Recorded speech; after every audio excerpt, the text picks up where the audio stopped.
Exodus. Exodus chapter 1. Now these are the names of the children of Israel which came into Egypt. Every man in his household came with Jacob: Reuben, Simeon, Levi, and Judah; Issachar, Zebulun, and Benjamin; Dan and Naphtali, Gad and Asher. And all the souls that came out of the loins of Jacob were 70 souls, for Joseph was in Egypt already. And Joseph died, and all his brethren, and all that generation. And the children of Israel were fruitful, and increased abundantly, and multiplied, and waxed exceedingly mighty, and the land was filled with them. Now there arose up a new king over Egypt, which knew not Joseph. And he said unto his people, Behold, the people of the children of Israel are more and mightier than we. Come on, let us deal wisely with them, lest they multiply, and it come to pass that when there falleth out any war, they join also unto our enemies, and fight against us, and so get them up out of the land. Therefore they did set over them taskmasters to afflict them with their burdens, and they built for Pharaoh treasure cities, Pithom and Raamses. But the more they afflicted them, the more they multiplied and grew, and they were grieved because of the children of Israel. And the Egyptians made the children of Israel to serve with rigor. And they made their lives bitter with hard bondage, in mortar and in brick, and in all manner of service in the field. All their service wherein they made them serve was with rigor. And the king of Egypt spake to the Hebrew midwives, of which the name of the one was Shiphrah, and the name of the other Puah.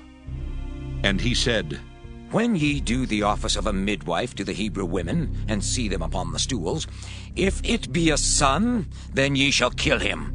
But if it be a daughter, then she shall live. But the midwives feared God, and did not as the king of Egypt commanded them, but saved the men children alive. And the king of Egypt called for the midwives, and said unto them, Why have ye done this thing, and have saved the men children alive? And the midwives said unto Pharaoh, Because the Hebrew women are not as the Egyptian women, for they are lively, and are delivered ere the midwives come in unto them. Therefore God dealt well with the midwives, and the people multiplied and waxed very mighty. And it came to pass, because the midwives feared God, that he made them houses. And Pharaoh charged all his people, saying, Every son that is born ye shall cast into the river, and every daughter ye shall save alive. Exodus chapter 2. And there went a man of the house of Levi, and took to wife a daughter of Levi. And the woman conceived and bare a son, and when she saw him that he was a goodly child, she hid him 3 months. And when she could not longer hide him, she took for him an ark of bulrushes, and daubed it with slime and with pitch, and put the child therein. And she laid it in the flags by the river's brink. And his sister stood afar off to wit what would be done to him. And the daughter of Pharaoh came down to wash herself at the river, and her maidens walked along by the river's side. And when she saw the ark among the flags, she sent her maid to fetch it. And when she had opened it, she saw the child, and behold, the babe wept. And she had compassion on him, and said, This is one of the Hebrews' children. Then said his sister to Pharaoh's daughter, Shall I go and call to thee a nurse of the Hebrew women, that she may nurse the child for thee? And Pharaoh's daughter said to her, Go. And the maid went and called the child's mother. And Pharaoh's daughter said unto her, Take this child away and nurse it for me, and I will give thee thy wages. And the woman took the child and nursed it. And the child grew, and she brought him unto Pharaoh's daughter, and he became her son. And she called his name Moses. And she said, Because I drew him out of the water. And it came to pass in those days when Moses was grown, that he went out unto his brethren, and looked on their burdens. And he spied an Egyptian smiting an Hebrew, one of his brethren. And he looked this way and that way, and when he saw that there was no man, he slew the Egyptian, and hid him in the sand.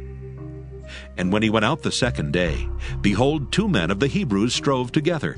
And he said to him that did the wrong, Wherefore smitest thou thy fellow? And he said, Who made thee a prince and a judge over us? Intendest thou to kill me, as thou killedst the Egyptian? And Moses feared, and said, Surely this thing is known. Now when Pharaoh heard this thing, he sought to slay Moses. But Moses fled from the face of Pharaoh and dwelt in the land of Midian, and he sat down by a well.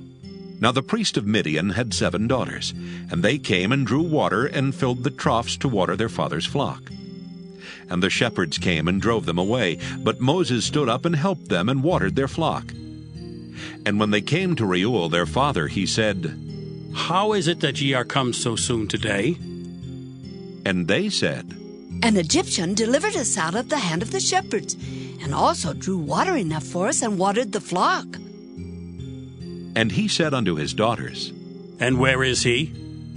Why is it that ye have left the man? Call him, that he may eat bread. And Moses was content to dwell with the man. And he gave Moses Zipporah his daughter.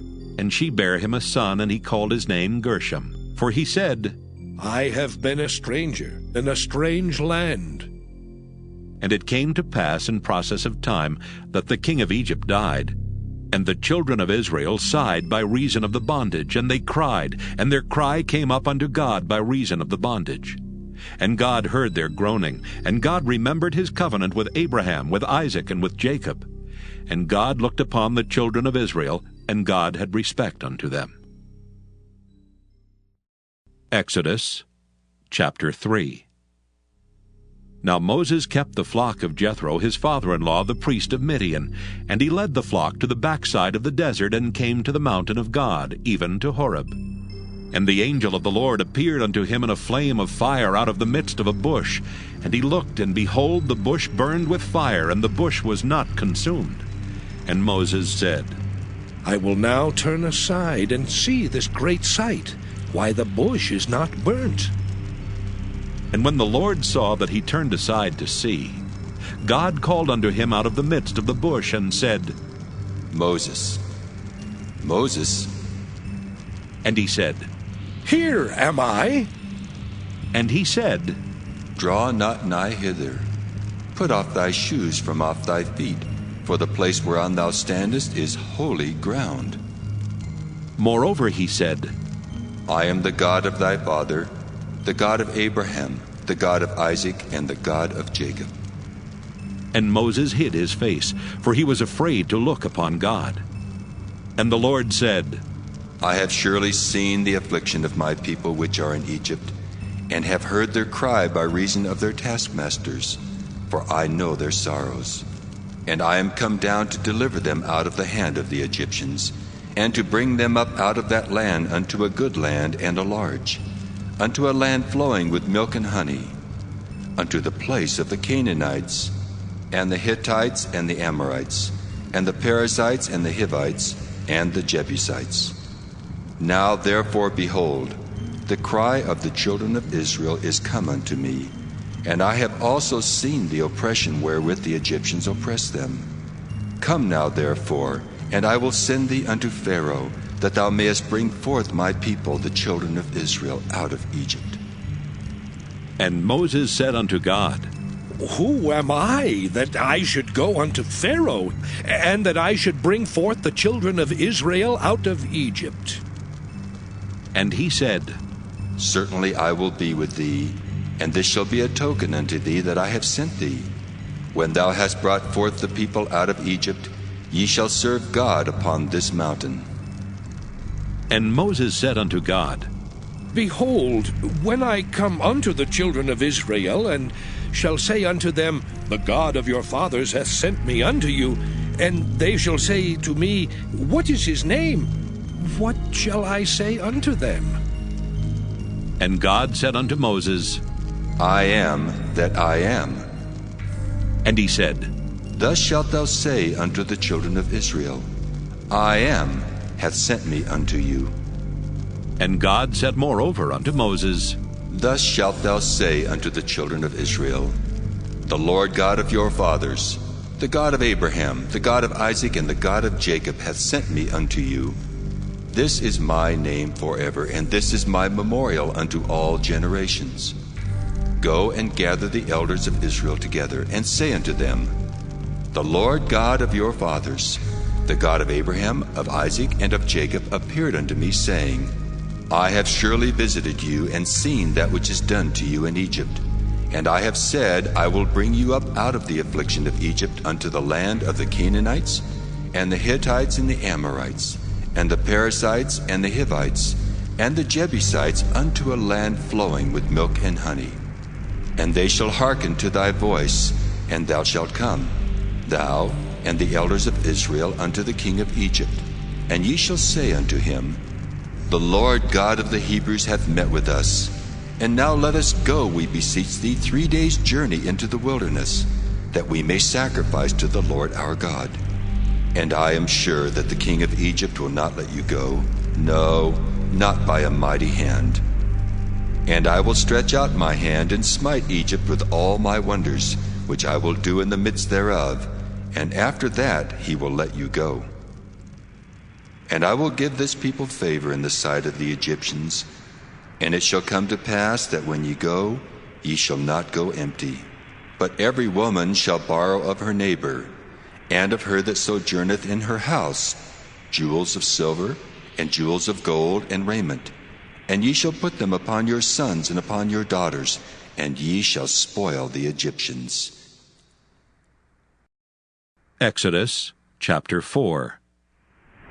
And Moses answered and said, But behold, they will not believe me, nor hearken unto my voice, for they will say, The Lord hath not appeared unto thee. And the Lord said unto him, What is that in thine hand? And he said, A rod. And he said, Cast it on the ground. And he cast it on the ground, and it became a serpent, and Moses fled from before it. And the Lord said unto Moses, Put forth thine hand, and take it by the tail. And he put forth his hand, and caught it, and it became a rod in his hand, that they may believe that the Lord God of their fathers, the God of Abraham, the God of Isaac, and the God of Jacob hath appeared unto thee. And the Lord said furthermore unto him, Put now thine hand into thy bosom. And he put his hand into his bosom, and when he took it out, behold, his hand was leprous as snow. And he said, Put thine hand into thy bosom again. And he put his hand into his bosom again, and plucked it out of his bosom, and behold, it was turned again as his other flesh. And it shall come to pass, if they will not believe thee, neither hearken to the voice of the first sign, that they will believe the voice of the latter sign. And it shall come to pass, if they will not believe also these 2 signs, neither hearken unto thy voice, that thou shalt take of the water of the river, and pour it upon the dry land. And the water which thou takest out of the river shall become blood upon the dry land. And Moses said unto the Lord, O my Lord, I am not eloquent, neither heretofore nor since thou hast spoken unto thy servant, but I am slow of speech, and of a slow tongue. And the Lord said unto him, Who hath made man's mouth? Or who maketh the dumb, or deaf, or the seeing, or the blind? Have not I the Lord?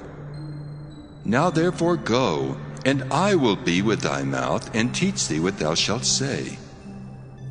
And he said, O my Lord, send, I pray thee, by the hand of him whom thou wilt send. And the anger of the Lord was kindled against Moses, and he said, Is not Aaron the Levite thy brother? I know that he can speak well. And also, behold, he cometh forth to meet thee. And when he seeth thee, he will be glad in his heart. And thou shalt speak unto him, and put words in his mouth. And I will be with thy mouth, and with his mouth, and will teach you what ye shall do. And he shall be thy spokesman unto the people. And he shall be, even he shall be to thee instead of a mouth, and thou shalt be to him instead of God. And thou shalt take this rod in thine hand, wherewith thou shalt do signs. And Moses went and returned to Jethro his father-in-law, and said unto him, Let me go, I pray thee, and return unto my brethren which are in Egypt, and see whether they be yet alive. And Jethro said to Moses, Go in peace. And the Lord said unto Moses in Midian, Go, return into Egypt, for all the men are dead which sought thy life. And Moses took his wife and his sons, and set them upon an ass, and he returned to the land of Egypt. And Moses took the rod of God in his hand. And the Lord said unto Moses, When thou goest to return into Egypt, see that thou do all those wonders before Pharaoh which I put in thine hand. But I will harden his heart, that he shall not let the people go. And thou shalt say unto Pharaoh, Thus saith the Lord, Israel is my son, even my firstborn. And I say unto thee, Let my son go, that he may serve me. And if thou refuse to let him go, behold, I will slay thy son, even thy firstborn. And it came to pass by the way in the inn that the Lord met him, and sought to kill him. Then Zipporah took a sharp stone, and cut off the foreskin of her son, and cast it at his feet, and said, Surely a bloody husband art thou to me. So he let him go. Then she said, A bloody husband thou art, because of the circumcision. And the Lord said to Aaron, Go into the wilderness to meet Moses. And he went and met him in the mount of God, and kissed him. And Moses told Aaron all the words of the Lord who had sent him, and all the signs which he had commanded him. And Moses and Aaron went and gathered together all the elders of the children of Israel. And Aaron spake all the words which the Lord had spoken unto Moses, and did the signs in the sight of the people. And the people believed. And when they heard that the Lord had visited the children of Israel, and that he had looked upon their affliction, then they bowed their heads and worshipped. Exodus chapter 5. And afterward Moses and Aaron went in and told Pharaoh, Thus saith the Lord God of Israel, Let my people go, that they may hold a feast unto me in the wilderness. And Pharaoh said, Who is the Lord, that I should obey his voice to let Israel go? I know not the Lord, neither will I let Israel go.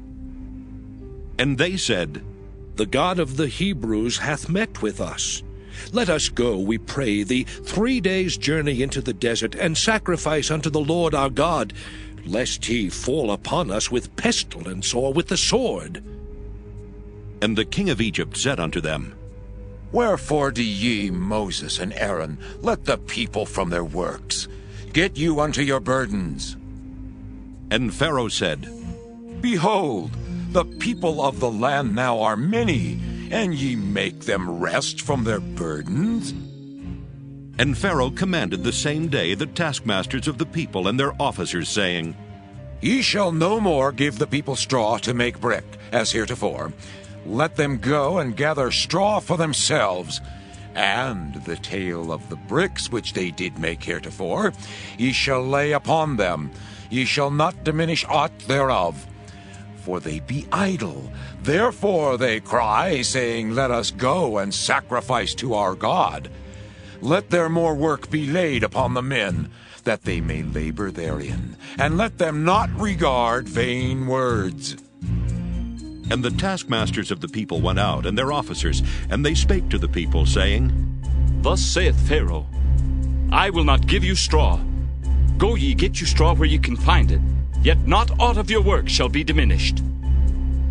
So the people were scattered abroad throughout all the land of Egypt to gather stubble instead of straw. And the taskmasters hasted them, saying, Fulfill your works, your daily tasks, as when there was straw. And the officers of the children of Israel, which Pharaoh's taskmasters had set over them, were beaten and demanded, Wherefore have ye not fulfilled your task in making brick both yesterday and today as heretofore? Then the officers of the children of Israel came and cried unto Pharaoh, saying, Wherefore dealest thou thus with thy servants? There is no straw given unto thy servants, and they say to us, Make brick, and behold, thy servants are beaten. But the fault is in thine own people. But he said, Ye are idle, therefore ye say, Let us go and do sacrifice to the Lord. Go therefore now and work, for there shall no straw be given you, yet shall ye deliver the tale of bricks. And the officers of the children of Israel did see that they were in evil case, after it was said, Ye shall not minish aught from your bricks of your daily task. And they met Moses and Aaron, who stood in the way as they came forth from Pharaoh. And they said unto them, The Lord look upon you and judge, because ye have made our Savior to be abhorred in the eyes of Pharaoh, and in the eyes of his servants, to put a sword in their hand to slay us. And Moses returned unto the Lord, and said, Lord, wherefore hast thou so evil entreated this people? Why is it that thou hast sent me? For since I came to Pharaoh to speak in thy name, he hath done evil to this people. Neither hast thou delivered thy people at all. Exodus chapter 6. Then the Lord said unto Moses, Now shalt thou see what I will do to Pharaoh. For with a strong hand shall he let them go, and with a strong hand shall he drive them out of his land. And God spake unto Moses, and said unto him, I am the Lord, and I appeared unto Abraham, unto Isaac, and unto Jacob by the name of God Almighty. But by my name Jehovah was I not known to them. And I have also established my covenant with them, to give them the land of Canaan, the land of their pilgrimage wherein they were strangers. And I have also heard the groaning of the children of Israel, whom the Egyptians keep in bondage, and I have remembered my covenant. Wherefore say unto the children of Israel, I am the Lord, and I will bring you out from under the burdens of the Egyptians, and I will rid you out of their bondage, and I will redeem you with a stretched out arm and with great judgments. And I will take you to me for a people, and I will be to you a God.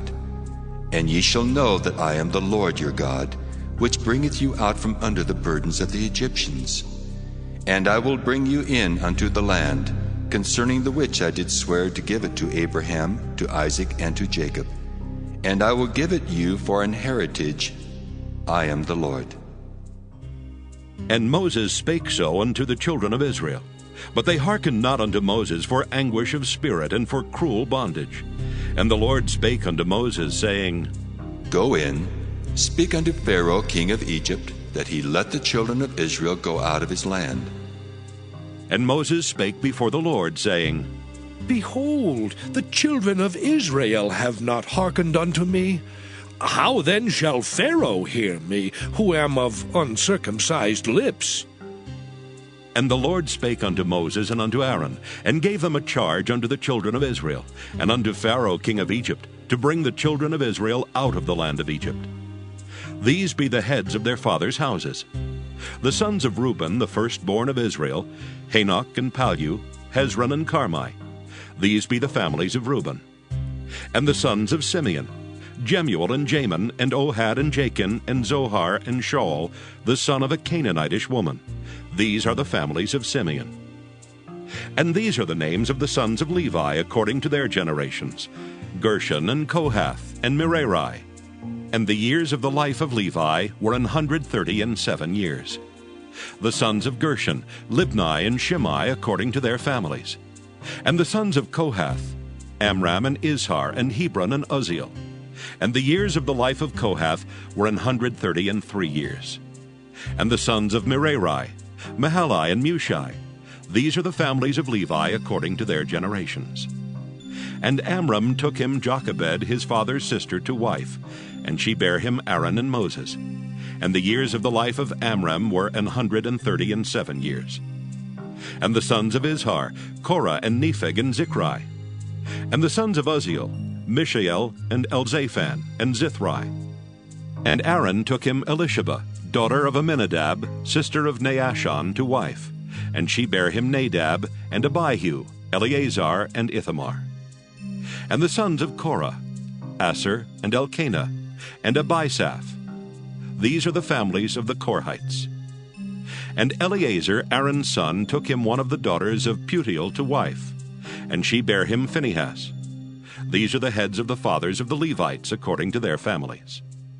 These are that Aaron and Moses, to whom the Lord said, Bring out the children of Israel from the land of Egypt, according to their armies. These are they which spake to Pharaoh king of Egypt, to bring out the children of Israel from Egypt. These are that Moses and Aaron. And it came to pass on the day when the Lord spake unto Moses in the land of Egypt, that the Lord spake unto Moses, saying, I am the Lord. Speak thou unto Pharaoh king of Egypt all that I say unto thee.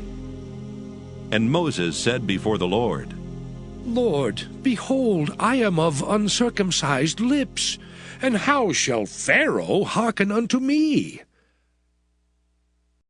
Exodus chapter 7. And the Lord said unto Moses, See, I have made thee a god to Pharaoh, and Aaron thy brother shall be thy prophet. Thou shalt speak all that I command thee, and Aaron thy brother shall speak unto Pharaoh, that he send the children of Israel out of his land. And I will harden Pharaoh's heart, and multiply my signs and my wonders in the land of Egypt.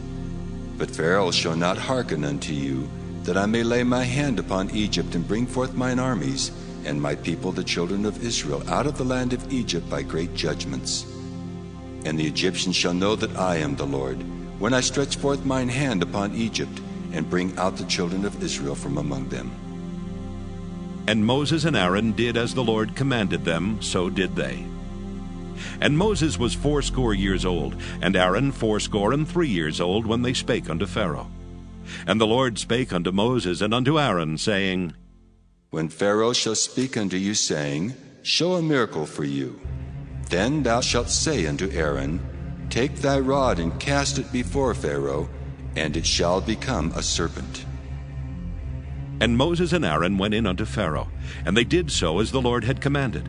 And Aaron cast down his rod before Pharaoh and before his servants, and it became a serpent. Then Pharaoh also called the wise men and the sorcerers. Now the magicians of Egypt, they also did in like manner with their enchantments. For they cast down every man his rod, and they became serpents. But Aaron's rod swallowed up their rods. And he hardened Pharaoh's heart, that he hearkened not unto them, as the Lord had said. And the Lord said unto Moses, Pharaoh's heart is hardened, he refuseth to let the people go. Get thee unto Pharaoh in the morning. Lo, he goeth out unto the water, and thou shalt stand by the river's brink against he come. And the rod which was turned to a serpent shalt thou take in thine hand, and thou shalt say unto him, The Lord God of the Hebrews hath sent me unto thee, saying, Let my people go, that they may serve me in the wilderness. And behold, hitherto thou wouldst not hear. Thus saith the Lord, In this thou shalt know that I am the Lord. Behold, I will smite with the rod that is in mine hand upon the waters which are in the river, and they shall be turned to blood. And the fish that is in the river shall die, and the river shall stink, and the Egyptians shall loathe to drink of the water of the river. And the Lord spake unto Moses, Say unto Aaron, Take thy rod and stretch out thine hand upon the waters of Egypt, upon their streams, upon their rivers, and upon their ponds, and upon all their pools of water, that they may become blood, and that there may be blood throughout all the land of Egypt, both in vessels of wood and in vessels of stone. And Moses and Aaron did so as the Lord commanded. And he lifted up the rod and smote the waters that were in the river, in the sight of Pharaoh, and in the sight of his servants. And all the waters that were in the river were turned to blood. And the fish that was in the river died, and the river stank, and the Egyptians could not drink of the water of the river. And there was blood throughout all the land of Egypt. And the magicians of Egypt did so with their enchantments, and Pharaoh's heart was hardened, neither did he hearken unto them as the Lord had said. And Pharaoh turned and went into his house, neither did he set his heart to this also. And all the Egyptians digged round about the river for water to drink, for they could not drink of the water of the river. And 7 days were fulfilled after that the Lord had smitten the river. Exodus chapter 8. And the Lord spake unto Moses, Go unto Pharaoh, and say unto him, Thus saith the Lord, Let my people go, that they may serve me. And if thou refuse to let them go, behold, I will smite all thy borders with frogs, and the river shall bring forth frogs abundantly. abundantly, which shall go up and come into thine house, and into thy bedchamber, and upon thy bed, and into the house of thy servants, and upon thy people, and into thine ovens, and into thy kneading troughs. And the frogs shall come up both on thee, and upon thy people, and upon all thy servants. And the Lord spake unto Moses, Say unto Aaron, Stretch forth thine hand with thy rod over the streams, over the rivers and over the ponds, and cause frogs to come up upon the land of Egypt. And Aaron stretched out his hand over the waters of Egypt, and the frogs came up and covered the land of Egypt. And the magicians did so with their enchantments, and brought up frogs upon the land of Egypt. Then Pharaoh called for Moses and Aaron, and said, Entreat the Lord that he may take away the frogs from me and from my people, and I will let the people go, that they may do sacrifice unto the Lord. And Moses said unto Pharaoh, Glory over me. When shall I entreat for thee, and for thy servants, and for thy people, to destroy the frogs from thee and thy houses, that they may remain in the river only? And he said, Tomorrow. And he said, Be it according to thy word, that thou mayest know that there is none like unto the Lord our God. And the frogs shall depart from thee, and from thy houses, and from thy servants, and from thy people. They shall remain in the river only. And Moses and Aaron went out from Pharaoh. And Moses cried unto the Lord because of the frogs which he had brought against Pharaoh. And the Lord did according to the word of Moses, and the frogs died out of the houses, out of the villages, and out of the fields. And they gathered them together upon heaps, and the land stank. But when Pharaoh saw that there was respite, he hardened his heart, and hearkened not unto them, as the Lord had said. And the Lord said unto Moses, Say unto Aaron, Stretch out thy rod, and smite the dust of the land, that it may become lice throughout all the land of Egypt. And they did so. For Aaron stretched out his hand with his rod, and smote the dust of the earth, and it became lice in man and in beast. All the dust of the land became lice throughout all the land of Egypt. And the magicians did so with their enchantments to bring forth lice, but they could not. So there were lice upon man and upon beast. Then the magician said unto Pharaoh, This is the finger of God. And Pharaoh's heart was hardened, and he hearkened not unto them, as the Lord had said. And the Lord said unto Moses, Rise up early in the morning, and stand before Pharaoh. Lo, he cometh forth to the water, and say unto him, Thus saith the Lord, Let my people go, that they may serve me. Else, if thou wilt not let my people go, behold, I will send swarms of flies upon thee, and upon thy servants, and upon thy people, and into thy houses. And the houses of the Egyptians shall be full of swarms of flies, and also the ground whereon they are. And I will sever in that day the land of Goshen, in which my people dwell, that no swarms of flies shall be there. To the end thou mayest know that I am the Lord in the midst of the earth. And I will put a division between my people and thy people. Tomorrow shall this sign be. And the Lord did so. And there came a grievous swarm of flies into the house of Pharaoh, and into his servants' houses, and into all the land of Egypt. The land was corrupted by reason of the swarm of flies. And Pharaoh called for Moses and for Aaron, and said, Go ye, sacrifice to your God in the land. And Moses said, It is not meet so to do, for we shall sacrifice the abomination of the Egyptians to the Lord our God. Lo, shall we sacrifice the abomination of the Egyptians before their eyes, and will they not stone us? We will go 3 days' journey into the wilderness, and sacrifice to the Lord our God, as he shall command us. And Pharaoh said, I will let you go, that ye may sacrifice to the Lord your God in the wilderness. Only ye shall not go very far away. Entreat for me. And Moses said, Behold, I go out from thee, and I will entreat the Lord that the swarms of flies may depart from Pharaoh, from his servants, and from his people tomorrow. But let not Pharaoh deal deceitfully any more in not letting the people go to sacrifice to the Lord. And Moses went out from Pharaoh and entreated the Lord. And the Lord did according to the word of Moses, and he removed the swarms of flies from Pharaoh, from his servants, and from his people. There remained not one. And Pharaoh hardened his heart at this time also, neither would he let the people go. Exodus chapter 9. Then the Lord said unto Moses, Go in unto Pharaoh, and tell him, Thus saith the Lord God of the Hebrews, Let my people go, that they may serve me. For if thou refuse to let them go, and wilt hold them still, behold, the hand of the Lord is upon thy cattle which is in the field, upon the horses, upon the asses, upon the camels, upon the oxen, and upon the sheep. There shall be a very grievous murrain. And the Lord shall sever between the cattle of Israel and the cattle of Egypt, and there shall nothing die of all that is the children's of Israel. And the Lord appointed a set time, saying, Tomorrow the Lord shall do this thing in the land. And the Lord did that thing on the morrow, and all the cattle of Egypt died.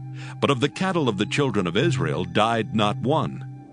And Pharaoh sent, and behold, there was not one of the cattle of the Israelites dead. And the heart of Pharaoh was hardened, and he did not let the people go. And the Lord said unto Moses and unto Aaron, Take to you handfuls of ashes of the furnace, and let Moses sprinkle it toward the heaven in the sight of Pharaoh. And it shall become small dust in all the land of Egypt, and shall be a boil breaking forth with blains upon man and upon beast, throughout all the land of Egypt. And they took ashes of the furnace and stood before Pharaoh. And Moses sprinkled it up toward heaven, and it became a boil breaking forth with blains upon man and upon beast.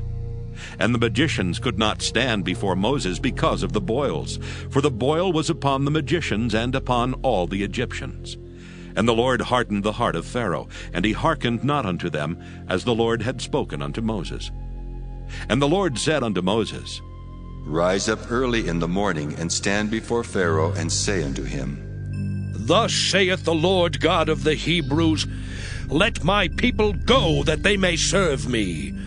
For I will at this time send all my plagues upon thine heart, and upon thy servants, and upon thy people, that thou mayest know that there is none like me in all the earth.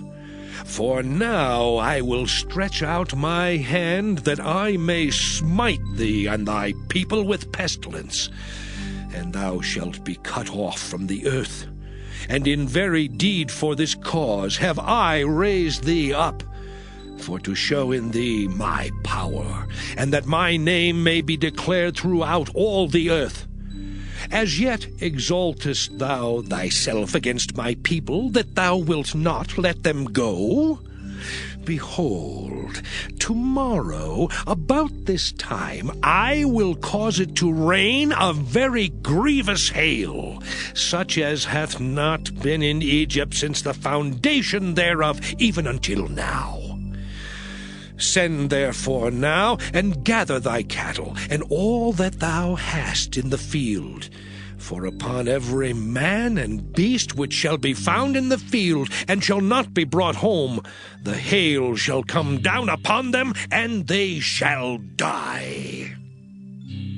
He that feared the word of the Lord among the servants of Pharaoh made his servants and his cattle flee into the houses. And he that regarded not the word of the Lord left his servants and his cattle in the field. And the Lord said unto Moses, Stretch forth thine hand toward heaven, that there may be hail in all the land of Egypt, upon man and upon beast, and upon every herb of the field throughout the land of Egypt. And Moses stretched forth his rod toward heaven, and the Lord sent thunder and hail, and the fire ran along upon the ground. And the Lord rained hail upon the land of Egypt. So there was hail and fire mingled with the hail, very grievous, such as there was none like it in all the land of Egypt since it became a nation. And the hail smote throughout all the land of Egypt all that was in the field, both man and beast. And the hail smote every herb of the field, and brake every tree of the field. Only in the land of Goshen, where the children of Israel were, was there no hail. And Pharaoh sent and called for Moses and Aaron, and said unto them, I have sinned this time. The Lord is righteous, and I and my people are wicked. Entreat the Lord, for it is enough that there be no more mighty thunderings and hail, and I will let you go, and ye shall stay no longer.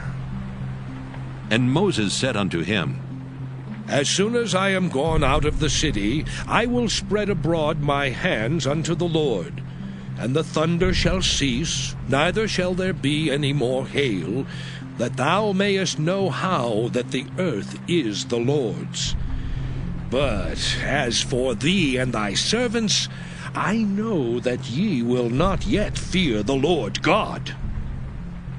And the flax and the barley was smitten, for the barley was in the ear, and the flax was bold.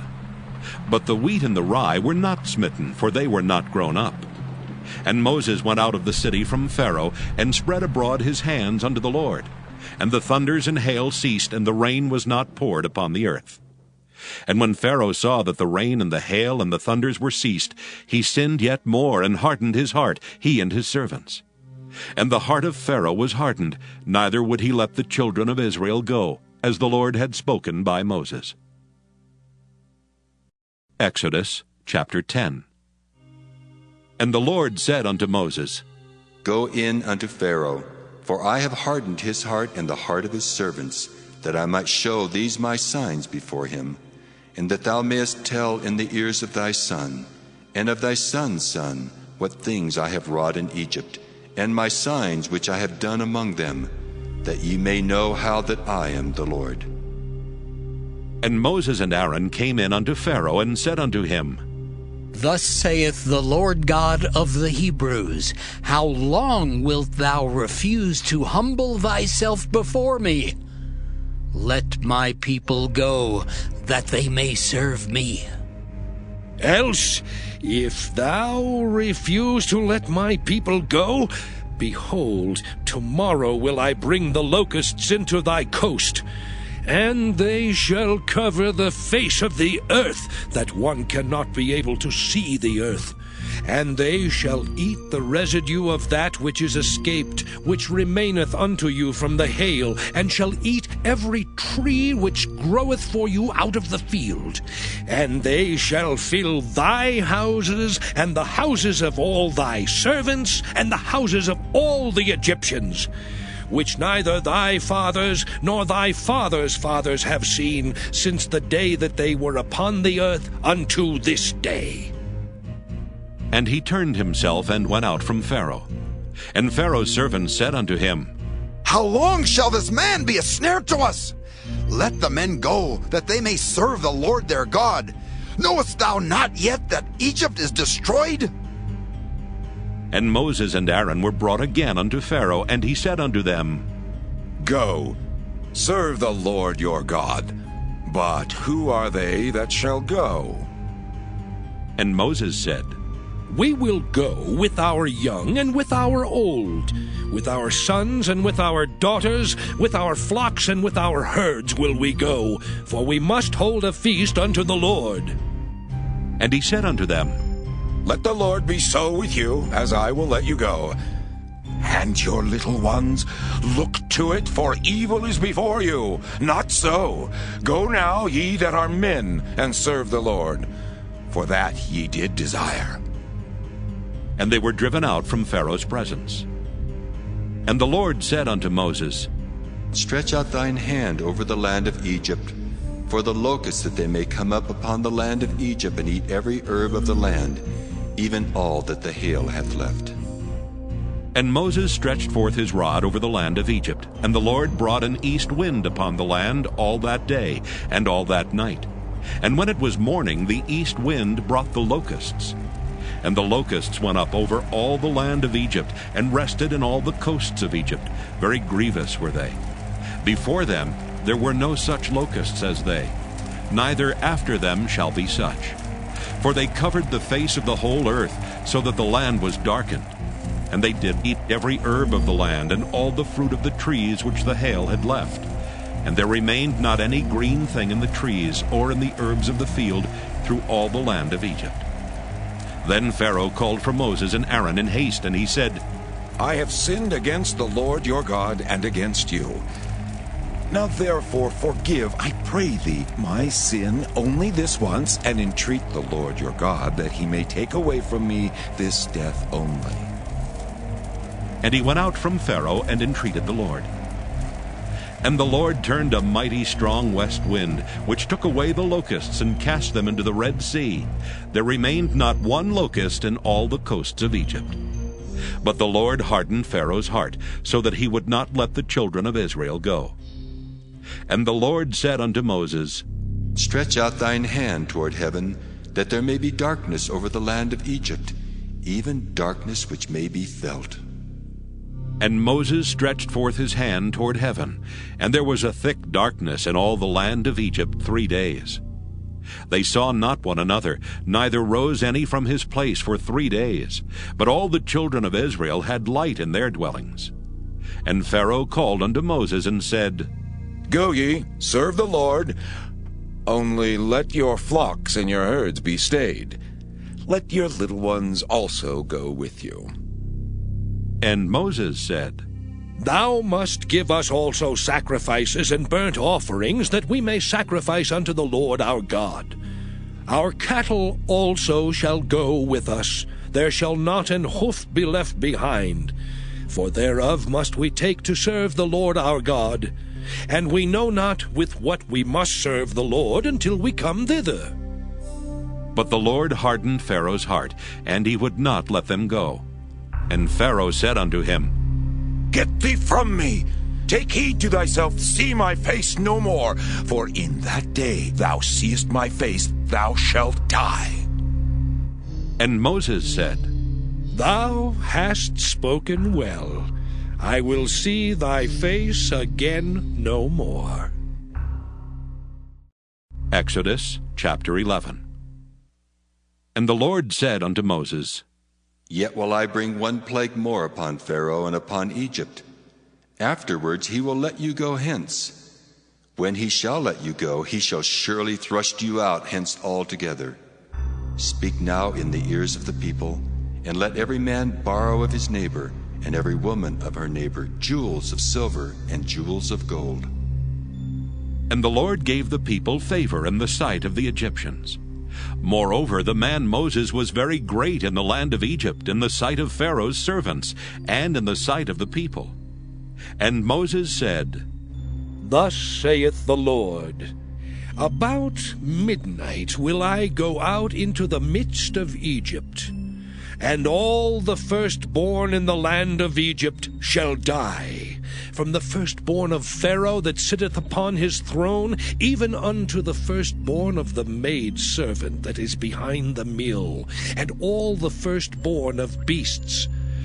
And there shall be a great cry throughout all the land of Egypt, such as there was none like it, nor shall be like it any more.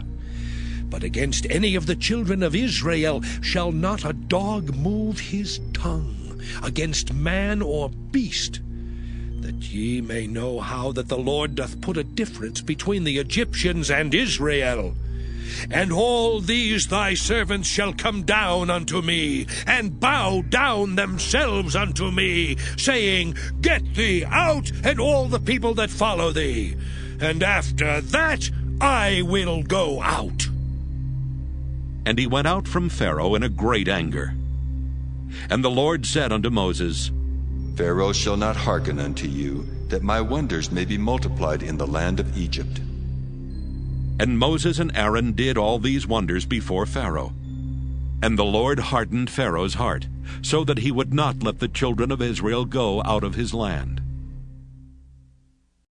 Exodus chapter 12.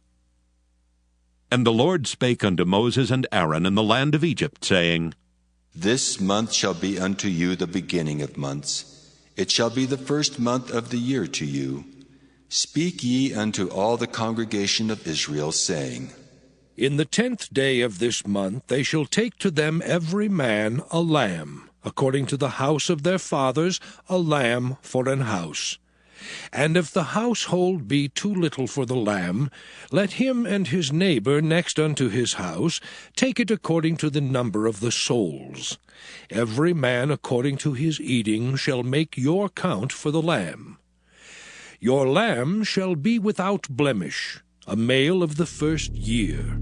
Ye shall take it out from the sheep or from the goats, and ye shall keep it up until the 14th day of the same month. And the whole assembly of the congregation of Israel shall kill it in the evening. And they shall take of the blood, and strike it on the 2 side posts and on the upper doorpost of the houses wherein they shall eat it. And they shall eat the flesh in that night, roast with fire, and unleavened bread, and with bitter herbs they shall eat it.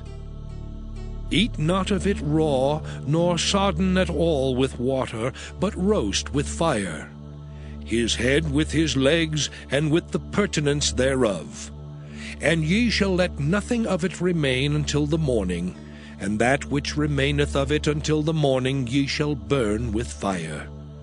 And thus shall ye eat it, with your loins girded, your shoes on your feet, and your staff in your hand. And ye shall eat it in haste. It is the Lord's Passover. For I will pass through the land of Egypt this night, and will smite all the firstborn in the land of Egypt, both man and beast. And against all the gods of Egypt I will execute judgment. I am the Lord. And the blood shall be to you for a token upon the houses where ye are. And when I see the blood, I will pass over you, and the plague shall not be upon you to destroy you when I smite the land of Egypt. And this day shall be unto you for a memorial, and ye shall keep it a feast to the Lord throughout your generations. Ye shall keep it a feast by an ordinance forever. 7 days shall ye eat unleavened bread. Even the first day ye shall put away leaven out of your houses. For whosoever eateth leavened bread from the first day until the 7th day, that soul shall be cut off from Israel. And in the first day there shall be an holy convocation.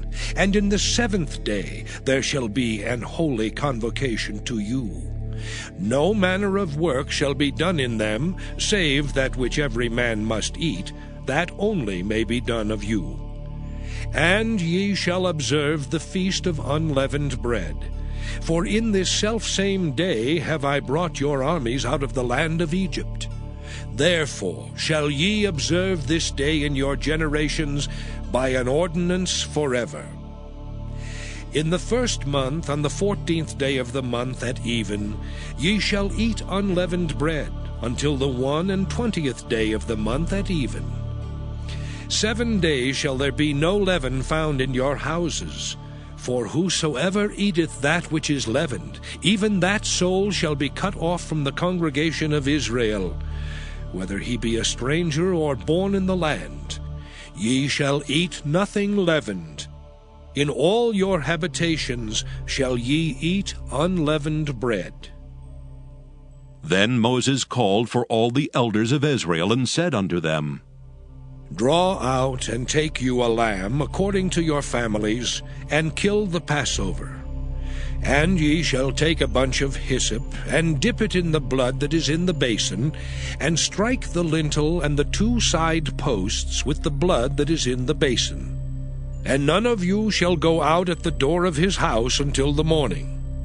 For the Lord will pass through to smite the Egyptians, and when he seeth the blood upon the lintel and on the 2 side posts, The Lord will pass over the door, and will not suffer the destroyer to come in unto your houses to smite you.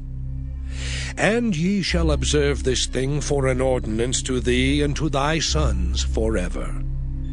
And it shall come to pass, when ye be come to the land which the Lord will give you, according as he hath promised, that ye shall keep this service.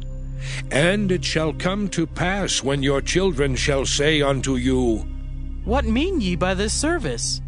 That ye shall say, It is the sacrifice of the Lord's Passover, who passed over the houses of the children of Israel in Egypt, when he smote the Egyptians and delivered our houses. And the people bowed the head and worshipped. And the children of Israel went away and did as the Lord had commanded Moses and Aaron, so did they.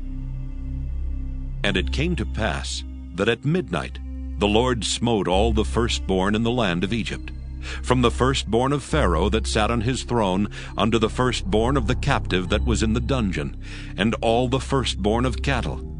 And Pharaoh rose up in the night, he and all his servants and all the Egyptians. And there was a great cry in Egypt, for there was not a house where there was not one dead. And he called for Moses and Aaron by night and said, Rise up, and get you forth from among my people, both ye and the children of Israel, and go, serve the Lord as ye have said. Also take your flocks and your herds as ye have said, and be gone. And bless me also. And the Egyptians were urgent upon the people, that they might send them out of the land in haste, for they said, We be all dead men. And the people took their dough before it was leavened, their kneading troughs being bound up in their clothes upon their shoulders. And the children of Israel did according to the word of Moses. And they borrowed of the Egyptians jewels of silver and jewels of gold and raiment. And the Lord gave the people favor in the sight of the Egyptians, so that they lent unto them such things as they required, and they spoiled the Egyptians.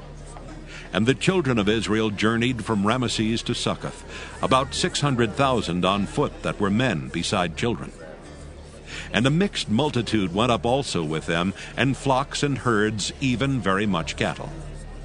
And they baked unleavened cakes of the dough which they brought forth out of Egypt, for it was not leavened, because they were thrust out of Egypt and could not tarry, neither had they prepared for themselves any victual. Now the sojourning of the children of Israel who dwelt in Egypt was 430 years. And it came to pass at the end of the 430 years, even the selfsame day it came to pass, that all the hosts of the Lord went out from the land of Egypt. It is a night to be much observed unto the Lord for bringing them out from the land of Egypt. This is that night of the Lord to be observed of all the children of Israel in their generations. And the Lord said unto Moses and Aaron, This is the ordinance of the Passover. There shall no stranger eat thereof, but every man's servant that is bought for money, when thou hast circumcised him, then shall he eat thereof. A foreigner and an hired servant shall not eat thereof. In one house shall it be eaten. Thou shalt not carry forth aught of the flesh abroad out of the house, neither shall ye break a bone thereof. All the congregation of Israel shall keep it. And when a stranger shall sojourn with thee, and will keep the Passover to the Lord, let all his males be circumcised, and then let him come near and keep it. And he shall be as one that is born in the land, for no uncircumcised person shall eat thereof. One law shall be to him that is homeborn, and unto the stranger that sojourneth among you. Thus did all the children of Israel. As the Lord commanded Moses and Aaron, so did they. And it came to pass the selfsame day that the Lord did bring the children of Israel out of the land of Egypt by their armies. Exodus chapter 13. And the Lord spake unto Moses, saying, Sanctify unto me all the firstborn, whatsoever openeth the womb among the children of Israel, both of man and of beast. It is mine. And Moses said unto the people, Remember this day in which ye came out from Egypt, out of the house of bondage. For by strength of hand the Lord brought you out from this place. There shall no leavened bread be eaten. This day came ye out in the month Abib. And it shall be, when the Lord shall bring thee into the land of the Canaanites, and the Hittites, and the Amorites, and the Hivites, and the Jebusites, which he sware unto thy fathers to give thee, a land flowing with milk and honey, that thou shalt keep this service in this month. 7 days thou shalt eat unleavened bread, and in the 7th day shall be a feast to the Lord. Unleavened bread shall be eaten 7 days, and there shall no leavened bread be seen with thee, neither shall there be leaven seen with thee in all thy quarters. And thou shalt show thy son in that day, saying, This is done because of that which the Lord did unto me when I came forth out of Egypt. And it shall be for a sign unto thee upon thine hand, and for a memorial between thine eyes, that the Lord's law may be in thy mouth. For with a strong hand hath the Lord brought thee out of Egypt. Thou shalt therefore keep this ordinance in his season from year to year. And it shall be, when the Lord shall bring thee into the land of the Canaanites, as he sware unto thee and to thy fathers, and shall give it thee, that thou shalt set apart unto the Lord all that openeth the matrix, and every firstling that cometh of a beast which thou hast, the males shall be the Lord's. And every firstling of an ass thou shalt redeem with a lamb. And if thou wilt not redeem it, then thou shalt break his neck. And all the firstborn of man among thy children shalt thou redeem. And it shall be, when thy son asketh thee in time to come, saying, What is this? That thou shalt say unto him, By strength of hand the Lord brought us out from Egypt, from the house of bondage. And it came to pass, when Pharaoh would hardly let us go, that the Lord slew all the firstborn in the land of Egypt, both the firstborn of man and the firstborn of beast. Therefore I sacrifice to the Lord all that open the matrix, being males. But all the firstborn of my children I redeem. And it shall be for a token upon thine hand, and for frontlets between thine eyes. For by strength of hand the Lord brought us forth out of Egypt. And it came to pass, when Pharaoh had let the people go, that God led them not through the way of the land of the Philistines, although that was near. For God said, Lest peradventure the people repent when they see war, and they return to Egypt. But God led the people about through the way of the wilderness of the Red Sea, and the children of Israel went up harnessed out of the land of Egypt. And Moses took the bones of Joseph with him, for he had straitly sworn the children of Israel, saying, God will surely visit you, and ye shall carry up my bones away hence with you. And they took their journey from Succoth, and encamped in Etham in the edge of the wilderness. And the Lord went before them by day in a pillar of a cloud, to lead them the way, and by night in a pillar of fire, to give them light, to go by day and night. He took not away the pillar of the cloud by day, nor the pillar of fire by night from before the people. Exodus chapter 14. And the Lord spake unto Moses, saying, Speak unto the children of Israel, that they turn and encamp before Pi-hahiroth, between Migdol and the sea, over against Baal-zephon. Before it shall ye encamp by the sea. For Pharaoh will say of the children of Israel, They are entangled in the land, the wilderness hath shut them in. And I will harden Pharaoh's heart, that he shall follow after them. And I will be honored upon Pharaoh, and upon all his host, that the Egyptians may know that I am the Lord. And they did so. And it was told the king of Egypt that the people fled. And the heart of Pharaoh and of his servants was turned against the people, and they said, Why have we done this, that we have let Israel go from serving us? And he made ready his chariot, and took his people with him. And he took 600 chosen chariots, and all the chariots of Egypt, and captains over every one of them. And the Lord hardened the heart of Pharaoh king of Egypt, and he pursued after the children of Israel. And the children of Israel went out with an high hand.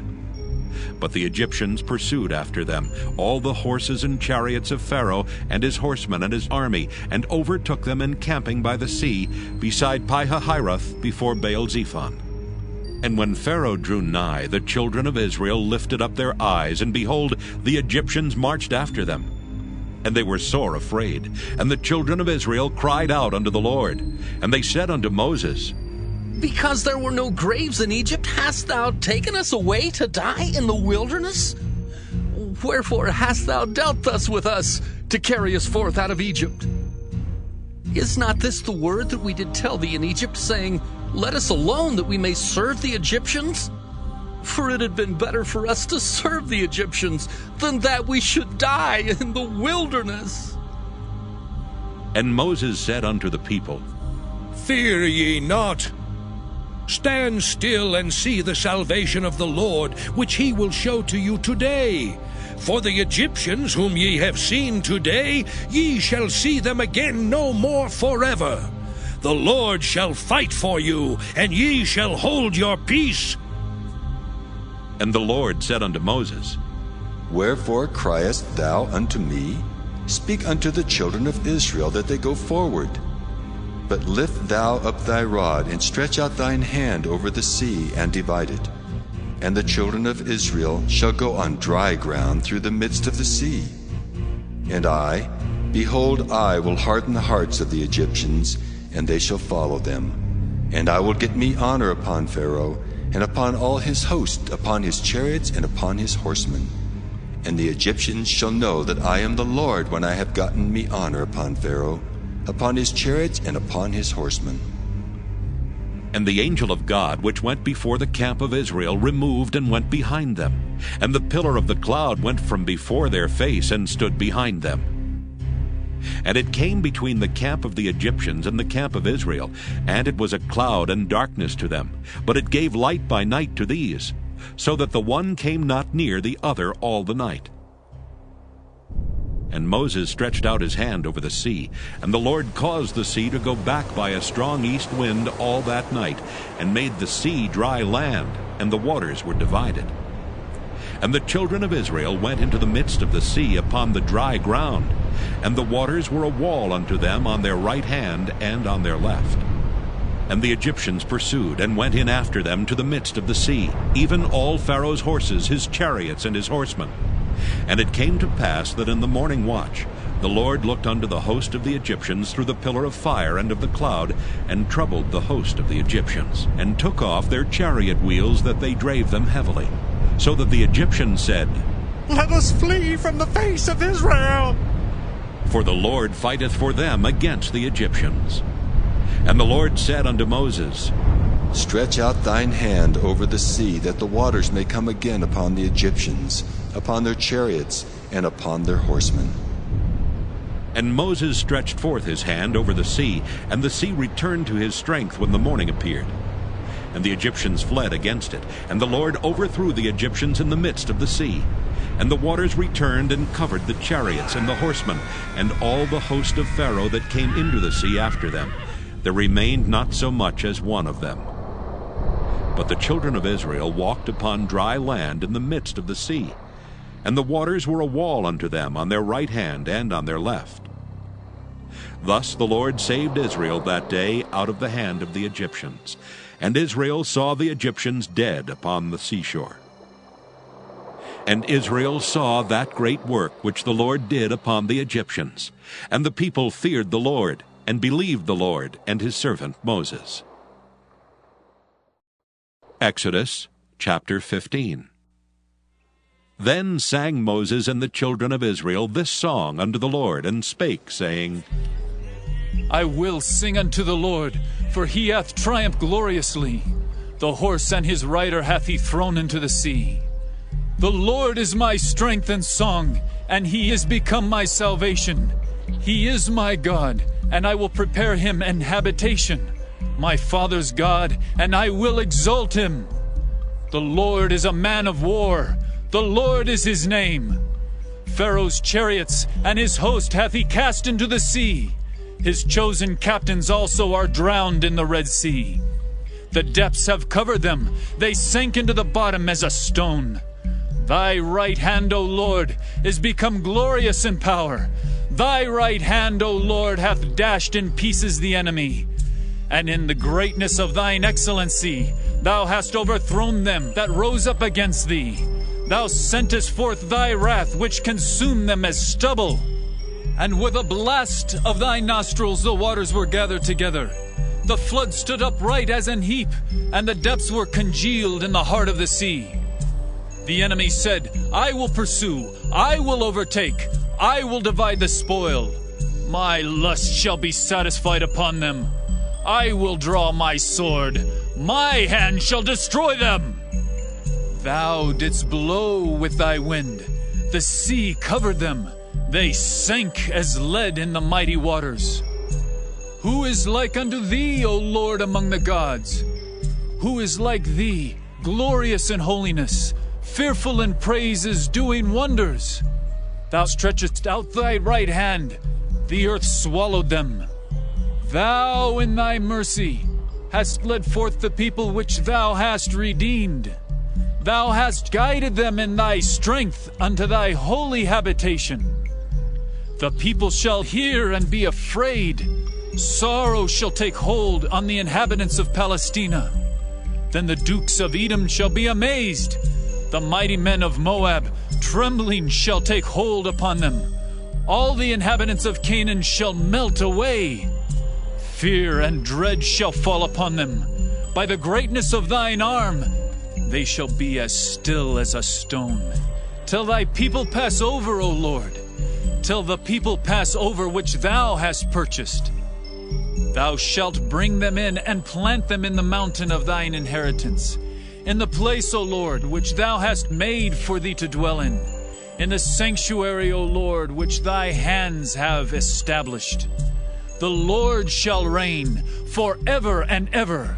For the horse of Pharaoh went in with his chariots and with his horsemen into the sea, and the Lord brought again the waters of the sea upon them.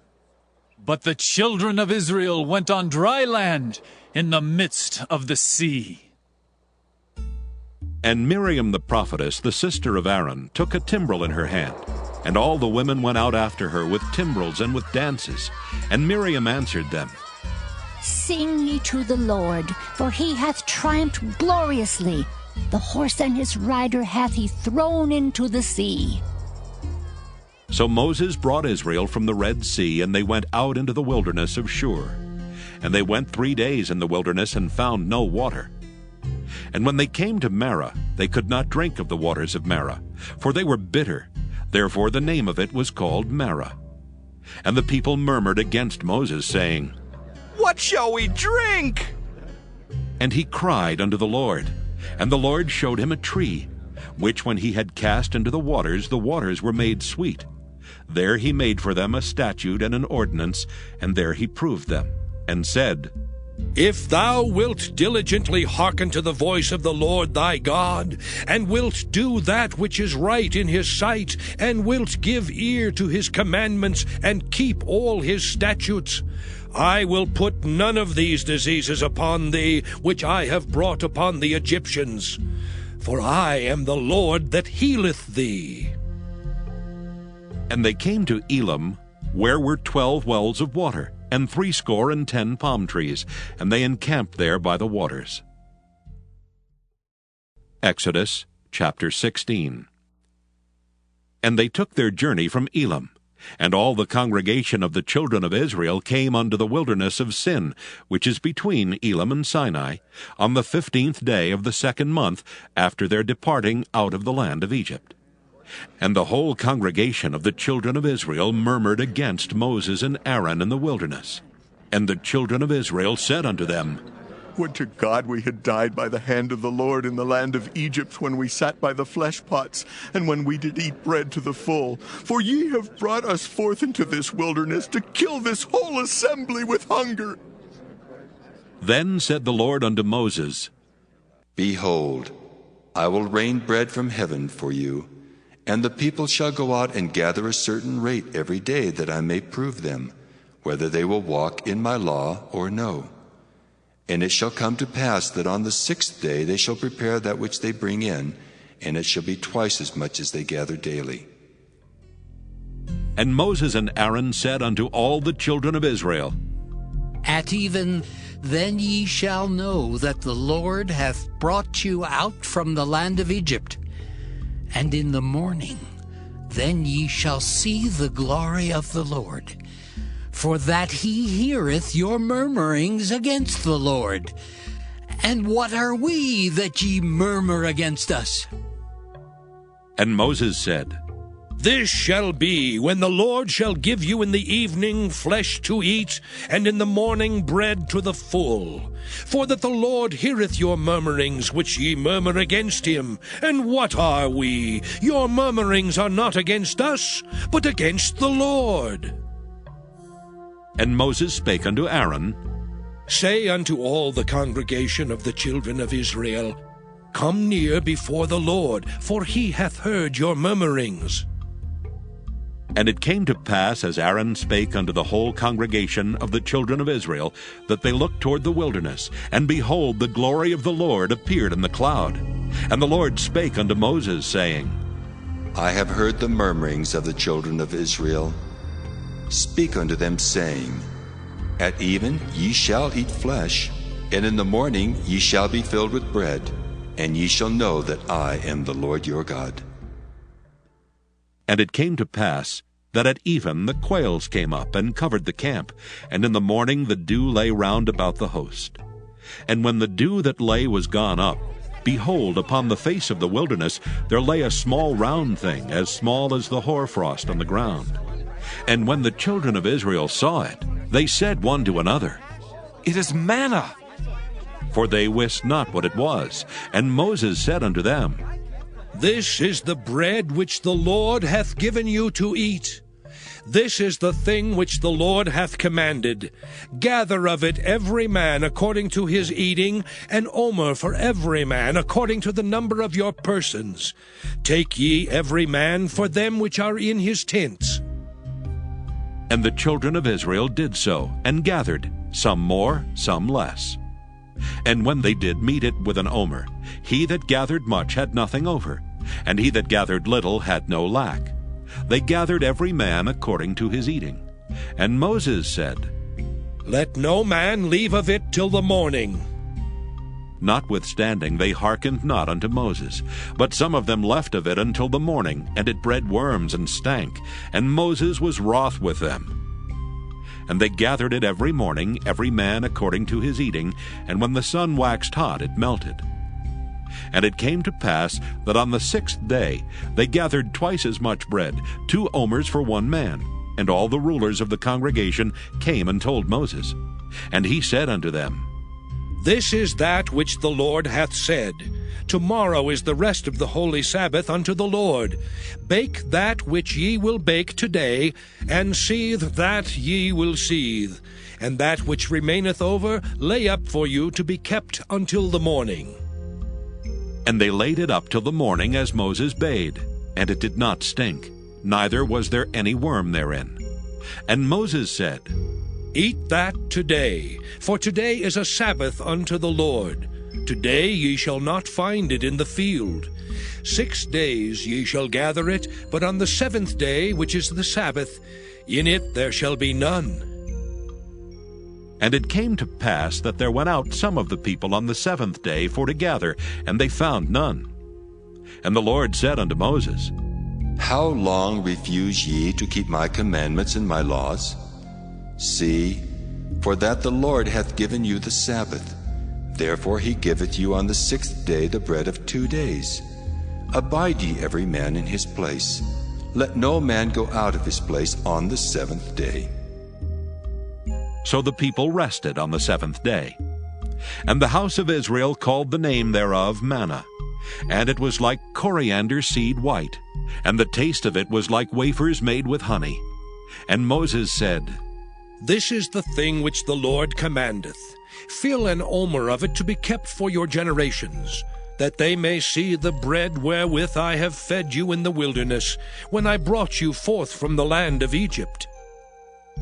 And Moses said unto Aaron, Take a pot, and put an omer full of manna therein, and lay it up before the Lord, to be kept for your generations. As the Lord commanded Moses, so Aaron laid it up before the testimony to be kept. And the children of Israel did eat manna 40 years, until they came to a land inhabited. They did eat manna until they came unto the borders of the land of Canaan. Now an omer is the 10th part of an ephah. Exodus chapter 17. And all the congregation of the children of Israel journeyed from the wilderness of Sin after their journeys according to the commandment of the Lord, and pitched in Rephidim, and there was no water for the people to drink. Wherefore the people did chide with Moses, and said, Give us water, that we may drink. And Moses said unto them, Why chide ye with me? Wherefore do ye tempt the Lord? And the people thirsted there for water, and the people murmured against Moses, and said, Wherefore is this that thou hast brought us up out of Egypt, to kill us and our children and our cattle with thirst? And Moses cried unto the Lord, saying, What shall I do unto this people? They be almost ready to stone me. And the Lord said unto Moses, Go on before the people, and take with thee of the elders of Israel, and thy rod wherewith thou smotest the river, take in thine hand, and go. Behold, I will stand before thee there upon the rock in Horeb, and thou shalt smite the rock, and there shall come water out of it, that the people may drink. And Moses did so in the sight of the elders of Israel. And he called the name of the place Massah and Meribah, because of the chiding of the children of Israel, and because they tempted the Lord, saying, Is the Lord among us or not? Then came Amalek and fought with Israel in Rephidim.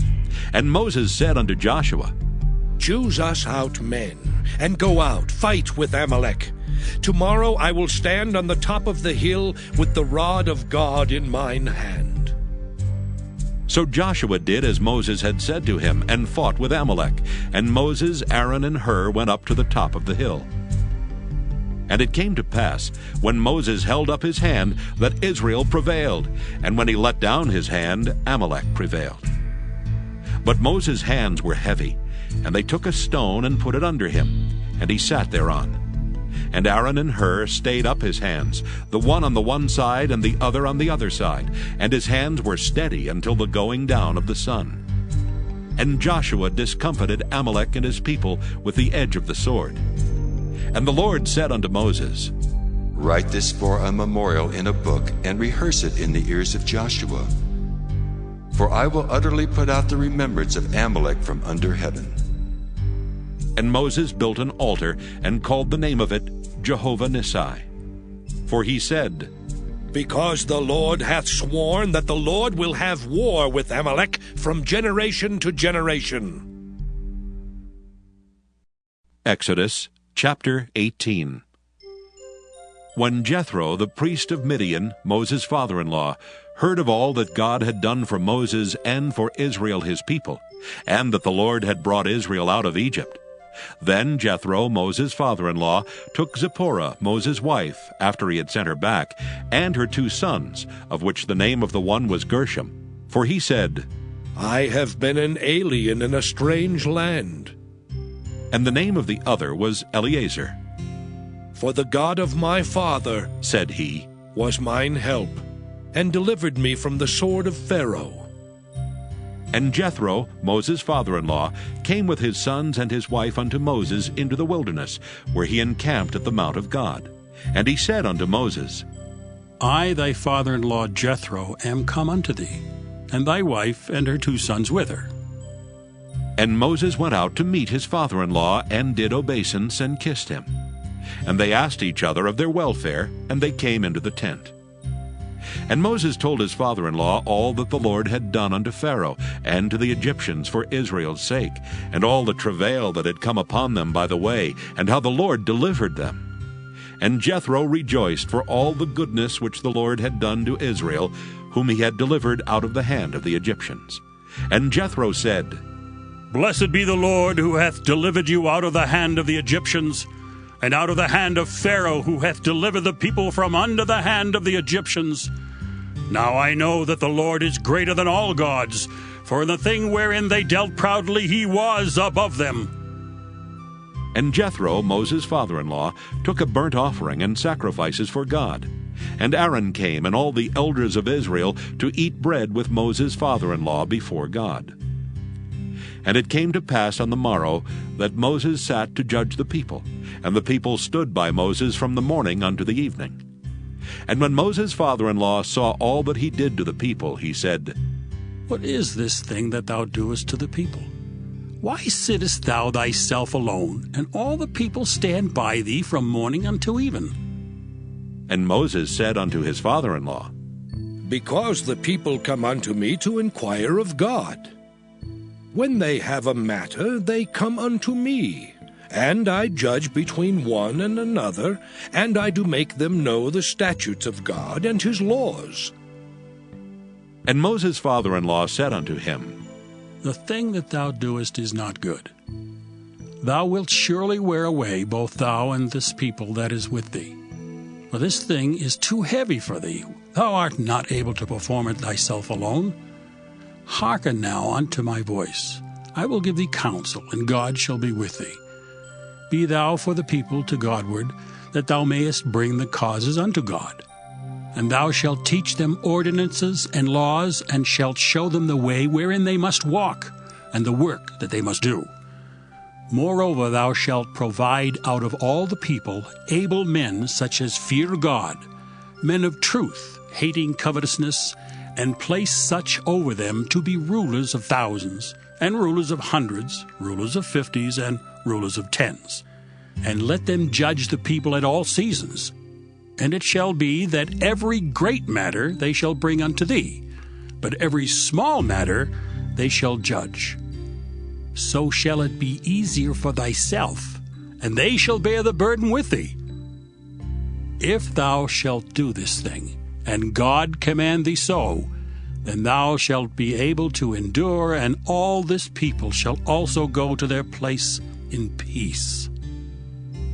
So Moses hearkened to the voice of his father-in-law, and did all that he had said. And Moses chose able men out of all Israel, and made them heads over the people, rulers of thousands, rulers of hundreds, rulers of 50s, and rulers of 10s. And they judged the people at all seasons. The hard causes they brought unto Moses, but every small matter they judged themselves. And Moses let his father-in-law depart, and he went his way into his own land. Exodus chapter 19. In the 3rd month, when the children of Israel were gone forth out of the land of Egypt, the same day came they into the wilderness of Sinai. For they were departed from Rephidim, and were come to the desert of Sinai, and had pitched in the wilderness. And there Israel camped before the mount. And Moses went up unto God, and the Lord called unto him out of the mountain, saying, Thus shalt thou say to the house of Jacob, and tell the children of Israel, Ye have seen what I did unto the Egyptians, and how I bare you on eagle's wings, and brought you unto myself. Now therefore, if ye will obey my voice indeed, and keep my covenant, then ye shall be a peculiar treasure unto me above all people, for all the earth is mine. And ye shall be unto me a kingdom of priests, and an holy nation. These are the words which thou shalt speak unto the children of Israel. And Moses came and called for the elders of the people, and laid before their faces all these words which the Lord commanded him. And all the people answered together and said, All that the Lord hath spoken, we will do. And Moses returned the words of the people unto the Lord. And the Lord said unto Moses, Lo, I come unto thee in a thick cloud, that the people may hear when I speak with thee, and believe thee forever. And Moses told the words of the people unto the Lord. And the Lord said unto Moses, Go unto the people, and sanctify them today and tomorrow, and let them wash their clothes, and be ready against the 3rd day. For the 3rd day the Lord will come down in the sight of all the people upon Mount Sinai. And thou shalt set bounds unto the people round about, saying, Take heed to yourselves that ye go not up into the mount, or touch the border of it. Whosoever toucheth the mount shall be surely put to death. There shall not an hand touch it, but he shall surely be stoned or shot through. Whether it be beast or man, it shall not live. When the trumpet soundeth long, they shall come up to the mount. And Moses went down from the mount unto the people, and sanctified the people, and they washed their clothes. And he said unto the people, Be ready against the third day, come not at your wives.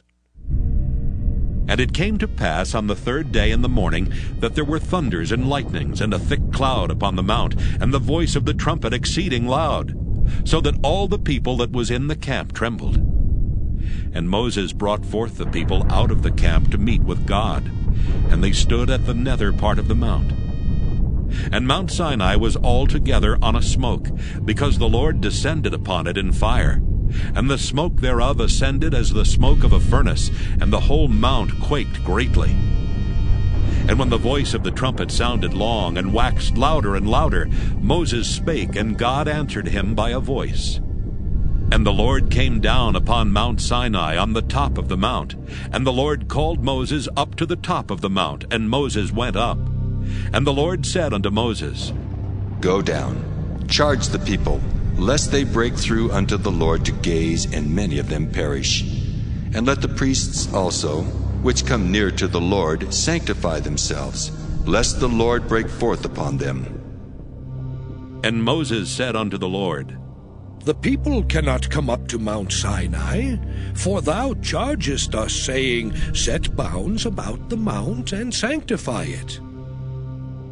And the Lord said unto him, Away, get thee down, and thou shalt come up, thou and Aaron with thee.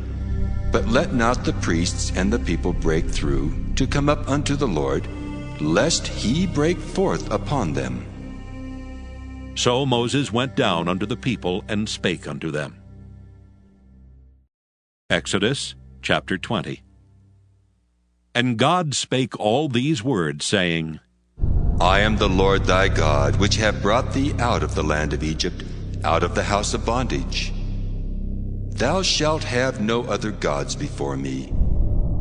Thou shalt not make unto thee any graven image, or any likeness of anything that is in heaven above, or that is in the earth beneath, or that is in the water under the earth. Thou shalt not bow down thyself to them, nor serve them. For I, the Lord thy God, am a jealous God, visiting the iniquity of the fathers upon the children unto the third and fourth generation of them that hate me, and showing mercy unto thousands of them that love me and keep my commandments. Thou shalt not take the name of the Lord thy God in vain, for the Lord will not hold him guiltless that taketh his name in vain. Remember the Sabbath day to keep it holy. 6 days shalt thou labor and do all thy work. But the seventh day is the Sabbath of the Lord thy God. In it thou shalt not do any work, thou, nor thy son, nor thy daughter, thy manservant, nor thy maidservant, nor thy cattle, nor thy stranger that is within thy gates. For in 6 days the Lord made heaven and earth, the sea, and all that in them is, and rested the seventh day. Wherefore the Lord blessed the Sabbath day, and hallowed it. Honor thy father and thy mother, that thy days may be long upon the land which the Lord thy God giveth thee. Thou shalt not kill. Thou shalt not commit adultery. Thou shalt not steal. Thou shalt not bear false witness against thy neighbor. Thou shalt not covet thy neighbor's house. Thou shalt not covet thy neighbor's wife, nor his manservant, nor his maidservant, nor his ox, nor his ass, nor anything that is thy neighbor's. And all the people saw the thunderings and the lightnings and the noise of the trumpet and the mountain smoking. And when the people saw it, they removed and stood afar off. And they said unto Moses, Speak thou with us, and we will hear, but let not God speak with us, lest we die. And Moses said unto the people, Fear not, for God is come to prove you, and that his fear may be before your faces, that ye sin not. And the people stood afar off, and Moses drew near unto the thick darkness where God was. And the Lord said unto Moses, Thus thou shalt say unto the children of Israel, Ye have seen that I have talked with you from heaven. Ye shall not make with me gods of silver, neither shall ye make unto you gods of gold.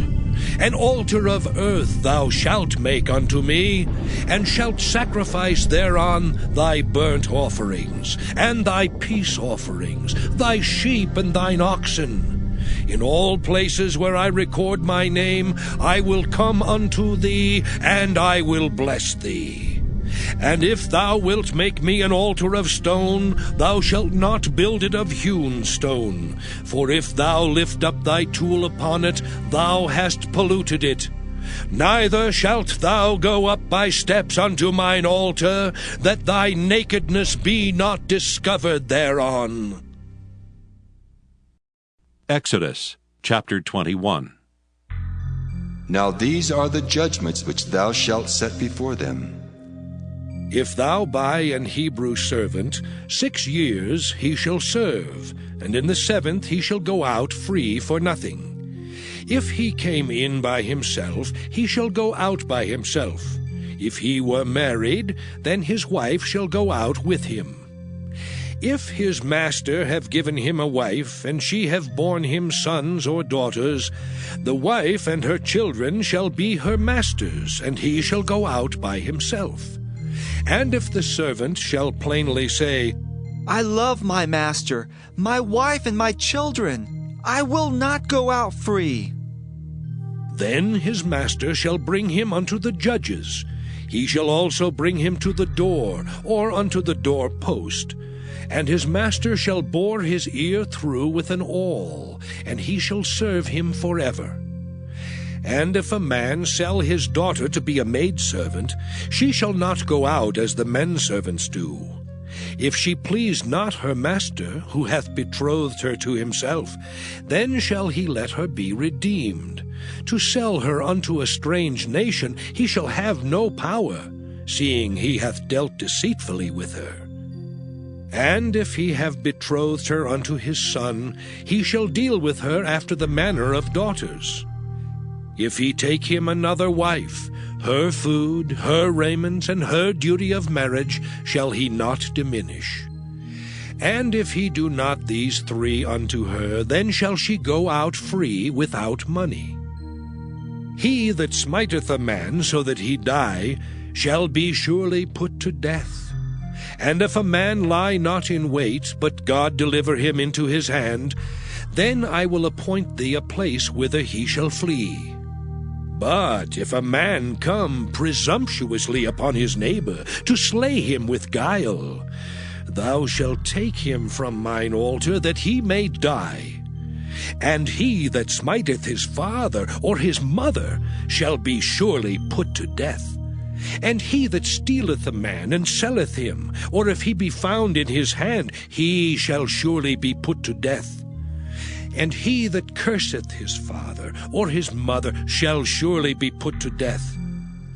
And if men strive together, and one smite another with a stone, or with his fist, and he die not, but keepeth his bed, if he rise again, and walk abroad upon his staff, then shall he that smote him be quit. Only he shall pay for the loss of his time, and shall cause him to be thoroughly healed. And if a man smite his servant or his maid with a rod, and he die under his hand, he shall be surely punished. Notwithstanding, if he continue a day or 2, he shall not be punished, for he is his money. If men strive and hurt a woman with child, so that her fruit depart from her, and yet no mischief follow, he shall be surely punished according as the woman's husband will lay upon him, and he shall pay as the judges determine. And if any mischief follow, then thou shalt give life for life, eye for eye, tooth for tooth, hand for hand, foot for foot, burning for burning, wound for wound, stripe for stripe. And if a man smite the eye of his servant, or the eye of his maid, that it perish, he shall let him go free for his eye's sake. And if he smite out his manservant's tooth, or his maidservant's tooth, he shall let him go free for his tooth's sake.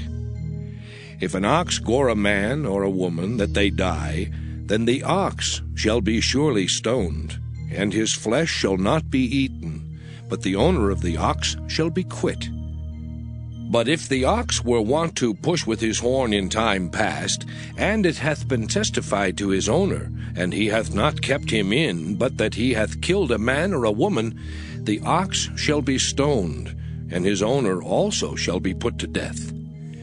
If there be laid on him a sum of money, then he shall give for the ransom of his life whatsoever is laid upon him. Whether he have gored a son, or have gored a daughter, according to this judgment shall it be done unto him. If the ox shall push a manservant or a maidservant, he shall give unto their master 30 shekels of silver, and the ox shall be stoned.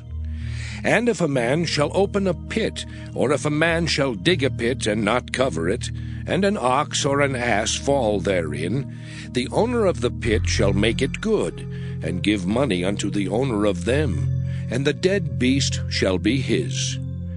And if one man's ox hurt another's, that he die, then they shall sell the live ox, and divide the money of it, and the dead ox also they shall divide. Or if it be known that the ox hath used to push in time past, and his owner hath not kept him in, he shall surely pay ox for ox, and the dead shall be his own. Exodus chapter 22. If a man shall steal an ox or a sheep, and kill it or sell it, he shall restore 5 oxen for an ox, and 4 sheep for a sheep. If a thief be found breaking up, and be smitten that he die, there shall no blood be shed for him. If the sun be risen upon him, there shall be blood shed for him, for he should make full restitution. If he have nothing, then he shall be sold for his theft. If the theft be certainly found in his hand alive, whether it be ox or ass or sheep, he shall restore double. If a man shall cause a field or vineyard to be eaten, and shall put in his beast, and shall feed in another man's field, of the best of his own field and of the best of his own vineyard shall he make restitution. If fire break out and catch in thorns, so that the stacks of corn or the standing corn or the field be consumed therewith, he that kindled the fire shall surely make restitution. If a man shall deliver unto his neighbor money or stuff to keep, and it be stolen out of the man's house, if the thief be found, let him pay double. If the thief be not found, then the master of the house shall be brought unto the judges, to see whether he have put his hand unto his neighbor's goods. For all manner of trespass, whether it be for ox, for ass, for sheep, for raiment, or for any manner of lost thing which another challengeth to be his, the cause of both parties shall come before the judges. And whom the judges shall condemn, he shall pay double unto his neighbor. If a man deliver unto his neighbor an ass or an ox or a sheep or any beast to keep, and it die or be hurt or driven away, no man seeing it, then shall an oath of the Lord be between them both, that he hath not put his hand unto his neighbor's goods, and the owner of it shall accept thereof, and he shall not make it good. And if it be stolen from him, he shall make restitution unto the owner thereof. If it be torn in pieces, then let him bring it for witness, and he shall not make good that which was torn. And if a man borrow aught of his neighbor, and it be hurt or die, the owner thereof being not with it, he shall surely make it good. But if the owner thereof be with it, he shall not make it good. If it be an hired thing, it came for his hire. And if a man entice a maid that is not betrothed, and lie with her, he shall surely endow her to be his wife. If her father utterly refuse to give her unto him, he shall pay money according to the dowry of virgins. Thou shalt not suffer a witch to live. Whosoever lieth with a beast shall surely be put to death. He that sacrificeth unto any god save unto the Lord only, he shall be utterly destroyed. Thou shalt neither vex a stranger nor oppress him, for ye were strangers in the land of Egypt. Ye shall not afflict any widow or fatherless child. If thou afflict them in any wise, and they cry at all unto me, I will surely hear their cry. And my wrath shall wax hot, and I will kill you with the sword, and your wives shall be widows, and your children fatherless. If thou lend money to any of my people that is poor by thee, thou shalt not be to him as an usurer, neither shalt thou lay upon him usury. If thou at all take thy neighbor's raiment to pledge, thou shalt deliver it unto him by that the sun goeth down. For that is his covering only, it is his raiment for his skin. Wherein shall he sleep? And it shall come to pass, when he crieth unto me, that I will hear, for I am gracious. Thou shalt not revile the gods, nor curse the ruler of thy people. Thou shalt not delay to offer the first of thy ripe fruits and of thy liquors. The firstborn of thy sons shalt thou give unto me. Likewise shalt thou do with thine oxen and with thy sheep. 7 days it shall be with his dam. On the 8th day thou shalt give it me. And ye shall be holy men unto me. Neither shall ye eat any flesh that is torn of beasts in the field. Ye shall cast it to the dogs. Exodus chapter 23. Thou shalt not raise a false report. Put not thine hand with the wicked to be an unrighteous witness. Thou shalt not follow a multitude to do evil, neither shalt thou speak in a cause to decline after many to wrest judgment. Neither shalt thou countenance a poor man in his cause. If thou meet thine enemy's ox or his ass going astray, thou shalt surely bring it back to him again. If thou see the ass of him that hateth thee lying under his burden, and wouldest forbear to help him, thou shalt surely help with him. Thou shalt not wrest the judgment of thy poor in his cause. Keep thee far from a false matter, and the innocent and righteous slay thou not, for I will not justify the wicked. And thou shalt take no gift, for the gift blindeth the wise, and perverteth the words of the righteous. Also thou shalt not oppress a stranger, for ye know the heart of a stranger, seeing ye were strangers in the land of Egypt. And 6 years thou shalt sow thy land, and shalt gather in the fruits thereof.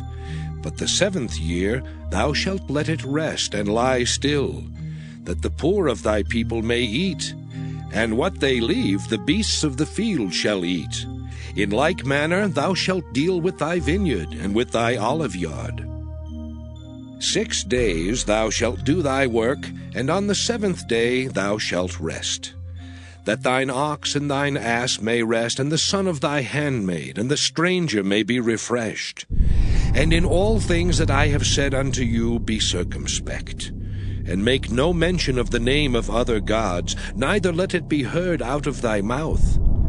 3 times thou shalt keep a feast unto me in the year. Thou shalt keep the feast of unleavened bread. Thou shalt eat unleavened bread 7 days, as I commanded thee in the time appointed of the month Abib.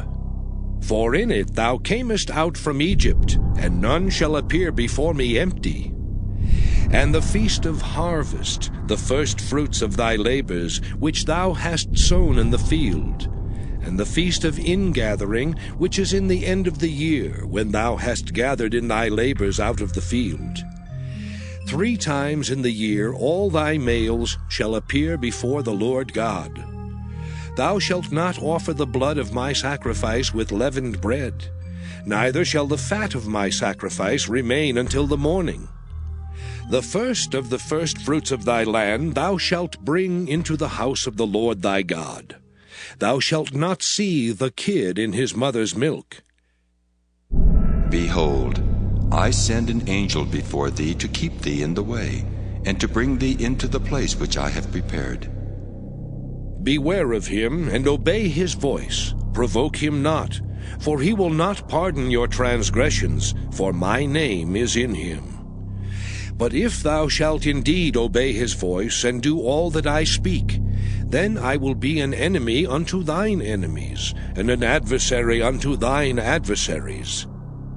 For mine angel shall go before thee, and bring thee in unto the Amorites, and the Hittites, and the Perizzites, and the Canaanites, and Hivites, and the Jebusites, and I will cut them off.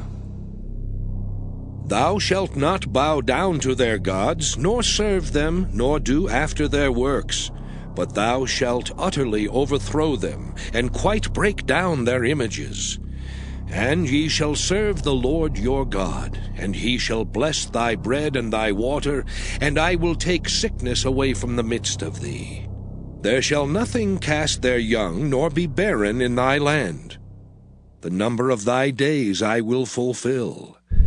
I will send my fear before thee, and will destroy all the people to whom thou shalt come, and I will make all thine enemies turn their backs unto thee.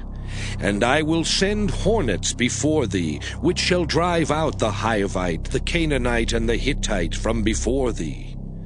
I will not drive them out from before thee in 1 year, lest the land become desolate, and the beast of the field multiply against thee. By little and little I will drive them out from before thee, until thou be increased and inherit the land. And I will set thy bounds from the Red Sea even unto the sea of the Philistines, and from the desert unto the river. For I will deliver the inhabitants of the land into your hand, and thou shalt drive them out before thee. Thou shalt make no covenant with them, nor with their gods. They shall not dwell in thy land, lest they make thee sin against me. For if thou serve their gods, it will surely be a snare unto thee. Exodus chapter 24. And he said unto Moses, Come up unto the Lord, thou and Aaron, Nadab and Abihu, and 70 of the elders of Israel, and worship ye afar off. And Moses alone shall come near the Lord. But they shall not come nigh, neither shall the people go up with him. And Moses came and told the people all the words of the Lord, and all the judgments. And all the people answered with one voice, and said, All the words which the Lord hath said will we do. And Moses wrote all the words of the Lord, and rose up early in the morning, and builded an altar under the hill, and 12 pillars, according to the 12 tribes of Israel. And he sent young men of the children of Israel, which offered burnt offerings, and sacrificed peace offerings of oxen unto the Lord. And Moses took half of the blood, and put it in basins, and half of the blood he sprinkled on the altar. And he took the book of the covenant, and read in the audience of the people, and they said, All that the Lord hath said will we do, and be obedient. And Moses took the blood, and sprinkled it on the people, and said, Behold the blood of the covenant, which the Lord hath made with you concerning all these words. Then went up Moses and Aaron, Nadab and Abihu, and 70 of the elders of Israel. And they saw the God of Israel. And there was under his feet as it were a paved work of a sapphire stone, and as it were the body of heaven in his clearness. And upon the nobles of the children of Israel he laid not his hand. Also they saw God, and did eat and drink. And the Lord said unto Moses, Come up to me into the mount, and be there, and I will give thee tables of stone, and a law and commandments which I have written, that thou mayest teach them. And Moses rose up, and his minister Joshua. And Moses went up into the mount of God. And he said unto the elders, Tarry ye here for us, until we come again unto you. And behold, Aaron and Hur are with you. If any man have any matters to do, let him come unto them. And Moses went up into the mount, and a cloud covered the mount. And the glory of the Lord abode upon Mount Sinai, and the cloud covered it 6 days. And the 7th day he called unto Moses out of the midst of the cloud. And the sight of the glory of the Lord was like devouring fire on the top of the mount in the eyes of the children of Israel. And Moses went into the midst of the cloud, and gat him up into the mount. And Moses was in the mount 40 days and 40 nights. Exodus chapter 25. And the Lord spake unto Moses, saying, Speak unto the children of Israel, that they bring me an offering. Of every man that giveth it willingly with his heart, ye shall take my offering. And this is the offering which ye shall take of them: gold and silver and brass, and blue and purple and scarlet, and fine linen and goat's hair, and ram's skins dyed red, and badger's skins, and shittim wood, oil for the light, spices for anointing oil and for sweet incense, onyx stones, and stones to be set in the ephod and in the breastplate. And let them make me a sanctuary, that I may dwell among them, according to all that I show thee, after the pattern of the tabernacle, and the pattern of all the instruments thereof, even so shall ye make it. And they shall make an ark of shittim wood. 2 cubits and a half shall be the length thereof, and 1 cubit and a half the breadth thereof, and 1 cubit and a half the height thereof. And thou shalt overlay it with pure gold, within and without shalt thou overlay it, and shalt make upon it a crown of gold round about.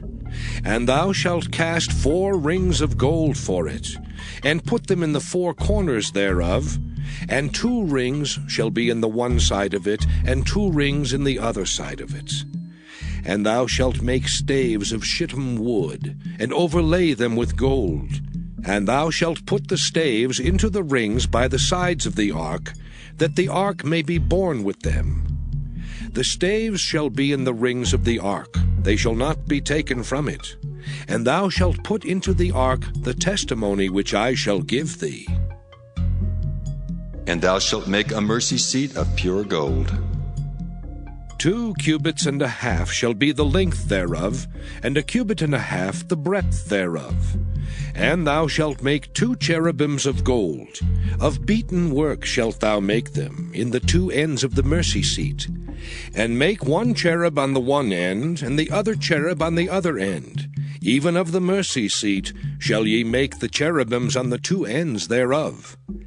And the cherubims shall stretch forth their wings on high, covering the mercy seat with their wings, and their faces shall look one to another. Toward the mercy seat shall the faces of the cherubims be. And thou shalt put the mercy seat above upon the ark, and in the ark thou shalt put the testimony that I shall give thee. And there I will meet with thee, and I will commune with thee from above the mercy seat, from between the 2 cherubims which are upon the ark of the testimony, of all things which I will give thee in commandment unto the children of Israel. Thou shalt also make a table of shittim wood. 2 cubits shall be the length thereof, and 1 cubit the breadth thereof, and 1 cubit and a half the height thereof. And thou shalt overlay it with pure gold, and make thereto a crown of gold round about. And thou shalt make unto it a border of an handbreadth round about. And thou shalt make a golden crown to the border thereof round about. And thou shalt make for it 4 rings of gold, and put the rings in the 4 corners that are on the 4 feet thereof. Over against the border shall the rings be for places of the staves to bear the table. And thou shalt make the staves of shittim wood, and overlay them with gold, that the table may be borne with them. And thou shalt make the dishes thereof, and spoons thereof, and covers thereof, and bowls thereof, to cover withal. Of pure gold shalt thou make them. And thou shalt set upon the table showbread before me alway. And thou shalt make a candlestick of pure gold. Of beaten work shall the candlestick be made, his shaft and his branches, his bowls, his knops and his flowers shall be of the same. And 6 branches shall come out of the sides of it, 3 branches of the candlestick out of the one side, and 3 branches of the candlestick out of the other side. 3 bowls made like unto almonds, with a knop and a flower in one branch, and 3 bowls made like almonds in the other branch, with a knop and a flower, so in the 6 branches that come out of the candlestick. And in the candlestick shall be 4 bowls made like unto almonds, with their knops and their flowers. And there shall be a knop under 2 branches of the same, and a knop under 2 branches of the same, and a knop under 2 branches of the same, according to the 6 branches that proceed out of the candlestick. Their knops and their branches shall be of the same. All it shall be one beaten work of pure gold. And thou shalt make the 7 lamps thereof, and they shall light the lamps thereof, that they may give light over against it. And the tongs thereof and the snuff dishes thereof shall be of pure gold. Of a talent of pure gold shall he make it with all these vessels. And look that thou make them after their pattern, which was showed thee in the mount. Exodus chapter 26. Moreover, thou shalt make the tabernacle, with 10 curtains of fine twined linen, and blue, and purple, and scarlet. With cherubims of cunning work shalt thou make them. The length of 1 curtain shall be 28 cubits, and the breadth of 1 curtain 4 cubits, and every one of the curtains shall have 1 measure. The 5 curtains shall be coupled together one to another, and other 5 curtains shall be coupled one to another. And thou shalt make loops of blue upon the edge of the 1 curtain from the selvage in the coupling, and likewise shalt thou make in the uttermost edge of another curtain in the coupling of the 2nd. 50 loops shalt thou make in the 1 curtain, and 50 loops shalt thou make in the edge of the curtain that is in the coupling of the 2nd, that the loops may take hold one of another. And thou shalt make 50 taches of gold, and couple the curtains together with the taches, and it shall be 1 tabernacle. And thou shalt make curtains of goat's hair to be a covering upon the tabernacle. 11 curtains shalt thou make. The length of 1 curtain shall be 30 cubits, and the breadth of 1 curtain 4 cubits, and the 11 curtains shall be all of 1 measure. And thou shalt couple 5 curtains by themselves, and 6 curtains by themselves, and shalt double the 6th curtain in the forefront of the tabernacle. And thou shalt make 50 loops on the edge of the 1 curtain that is outmost in the coupling, and 50 loops in the edge of the curtain which coupleth the 2nd. And thou shalt make 50 taches of brass, and put the taches into the loops, and couple the tent together, that it may be one. And the remnant that remaineth of the curtains of the tent, the half curtain that remaineth, shall hang over the backside of the tabernacle. And a cubit on the one side, and a cubit on the other side of that which remaineth in the length of the curtains of the tent, it shall hang over the sides of the tabernacle on this side and on that side, to cover it. And thou shalt make a covering for the tent of rams' skins dyed red, and a covering above of badgers' skins. And thou shalt make boards for the tabernacle of shittim wood standing up. 10 cubits shall be the length of a board, and a cubit and a half shall be the breadth of 1 board. 2 tenons shall there be in 1 board, set in order one against another. Thus shalt thou make for all the boards of the tabernacle. And thou shalt make the boards for the tabernacle, 20 boards on the south side southward. And thou shalt make 40 sockets of silver under the 20 boards, 2 sockets under 1 board for his 2 tenons, and 2 sockets under another board for his 2 tenons. And for the 2nd side of the tabernacle, on the north side, there shall be 20 boards, and there 40 sockets of silver, 2 sockets under 1 board, and 2 sockets under another board. And for the sides of the tabernacle westward thou shalt make 6 boards, and 2 boards shalt thou make for the corners of the tabernacle in the 2 sides. And they shall be coupled together beneath, and they shall be coupled together above the head of it unto 1 ring. thus shall it be for them both. They shall be for the 2 corners. And they shall be 8 boards, and their sockets of silver 16 sockets, 2 sockets under one board, and 2 sockets under another board. And thou shalt make bars of shittim wood, 5 for the boards of the one side of the tabernacle, and 5 bars for the boards of the other side of the tabernacle, and 5 bars for the boards of the side of the tabernacle for the 2 sides westward. And the middle bar in the midst of the boards shall reach from end to end. And thou shalt overlay the boards with gold, and make their rings of gold for places for the bars. And thou shalt overlay the bars with gold. And thou shalt rear up the tabernacle according to the fashion thereof which was showed thee in the mount. And thou shalt make a veil of blue and purple and scarlet, and fine twined linen of cunning work. With cherubims shall it be made. And thou shalt hang it upon 4 pillars of shittim wood overlaid with gold. Their hooks shall be of gold upon the 4 sockets of silver. And thou shalt hang up the veil under the taches, that thou mayest bring in thither within the veil the ark of the testimony. And the veil shall divide unto you between the holy place and the most holy. And thou shalt put the mercy seat upon the ark of the testimony in the most holy place. And thou shalt set the table without the veil, and the candlestick over against the table on the side of the tabernacle toward the south. And thou shalt put the table on the north side.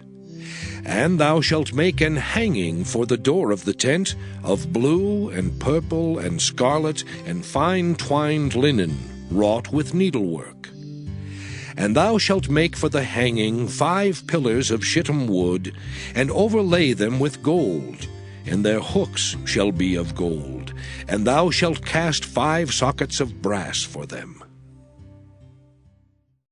Exodus chapter 27. And thou shalt make an altar of shittim wood, 5 cubits long and 5 cubits broad. The altar shall be 4 square, and the height thereof shall be 3 cubits. And thou shalt make the horns of it upon the 4 corners thereof. His horns shall be of the same, and thou shalt overlay it with brass. And thou shalt make his pans to receive his ashes, and his shovels, and his basins, and his flesh hooks, and his fire pans. All the vessels thereof thou shalt make of brass. And thou shalt make for it a grate of network of brass. And upon the net shalt thou make 4 brazen rings in the 4 corners thereof. And thou shalt put it under the compass of the altar beneath, that the net may be even to the midst of the altar. And thou shalt make staves for the altar, staves of shittim wood, and overlay them with brass. And the staves shall be put into the rings, and the staves shall be upon the 2 sides of the altar, to bear it. Hollow with boards shalt thou make it, as it was showed thee in the mount, so shall they make it. And thou shalt make the court of the tabernacle. For the south side southward there shall be hangings for the court of fine twined linen of 100 cubits long for one side. And the 20 pillars thereof and their 20 sockets shall be of brass. The hooks of the pillars and their fillets shall be of silver. And likewise for the north side in length there shall be hangings of 100 cubits long, and his 20 pillars and their 20 sockets of brass, the hooks of the pillars and their fillets of silver.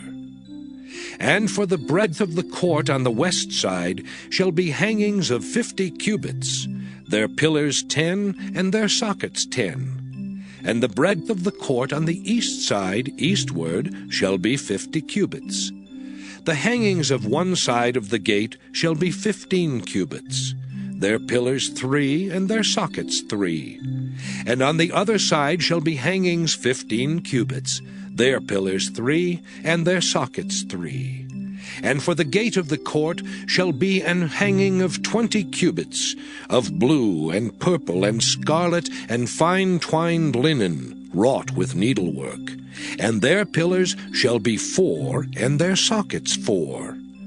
All the pillars round about the court shall be filleted with silver. Their hooks shall be of silver, and their sockets of brass. The length of the court shall be 100 cubits, and the breadth 50 everywhere, and the height 5 cubits of fine twined linen, and their sockets of brass. All the vessels of the tabernacle in all the service thereof, and all the pins thereof, and all the pins of the court shall be of brass.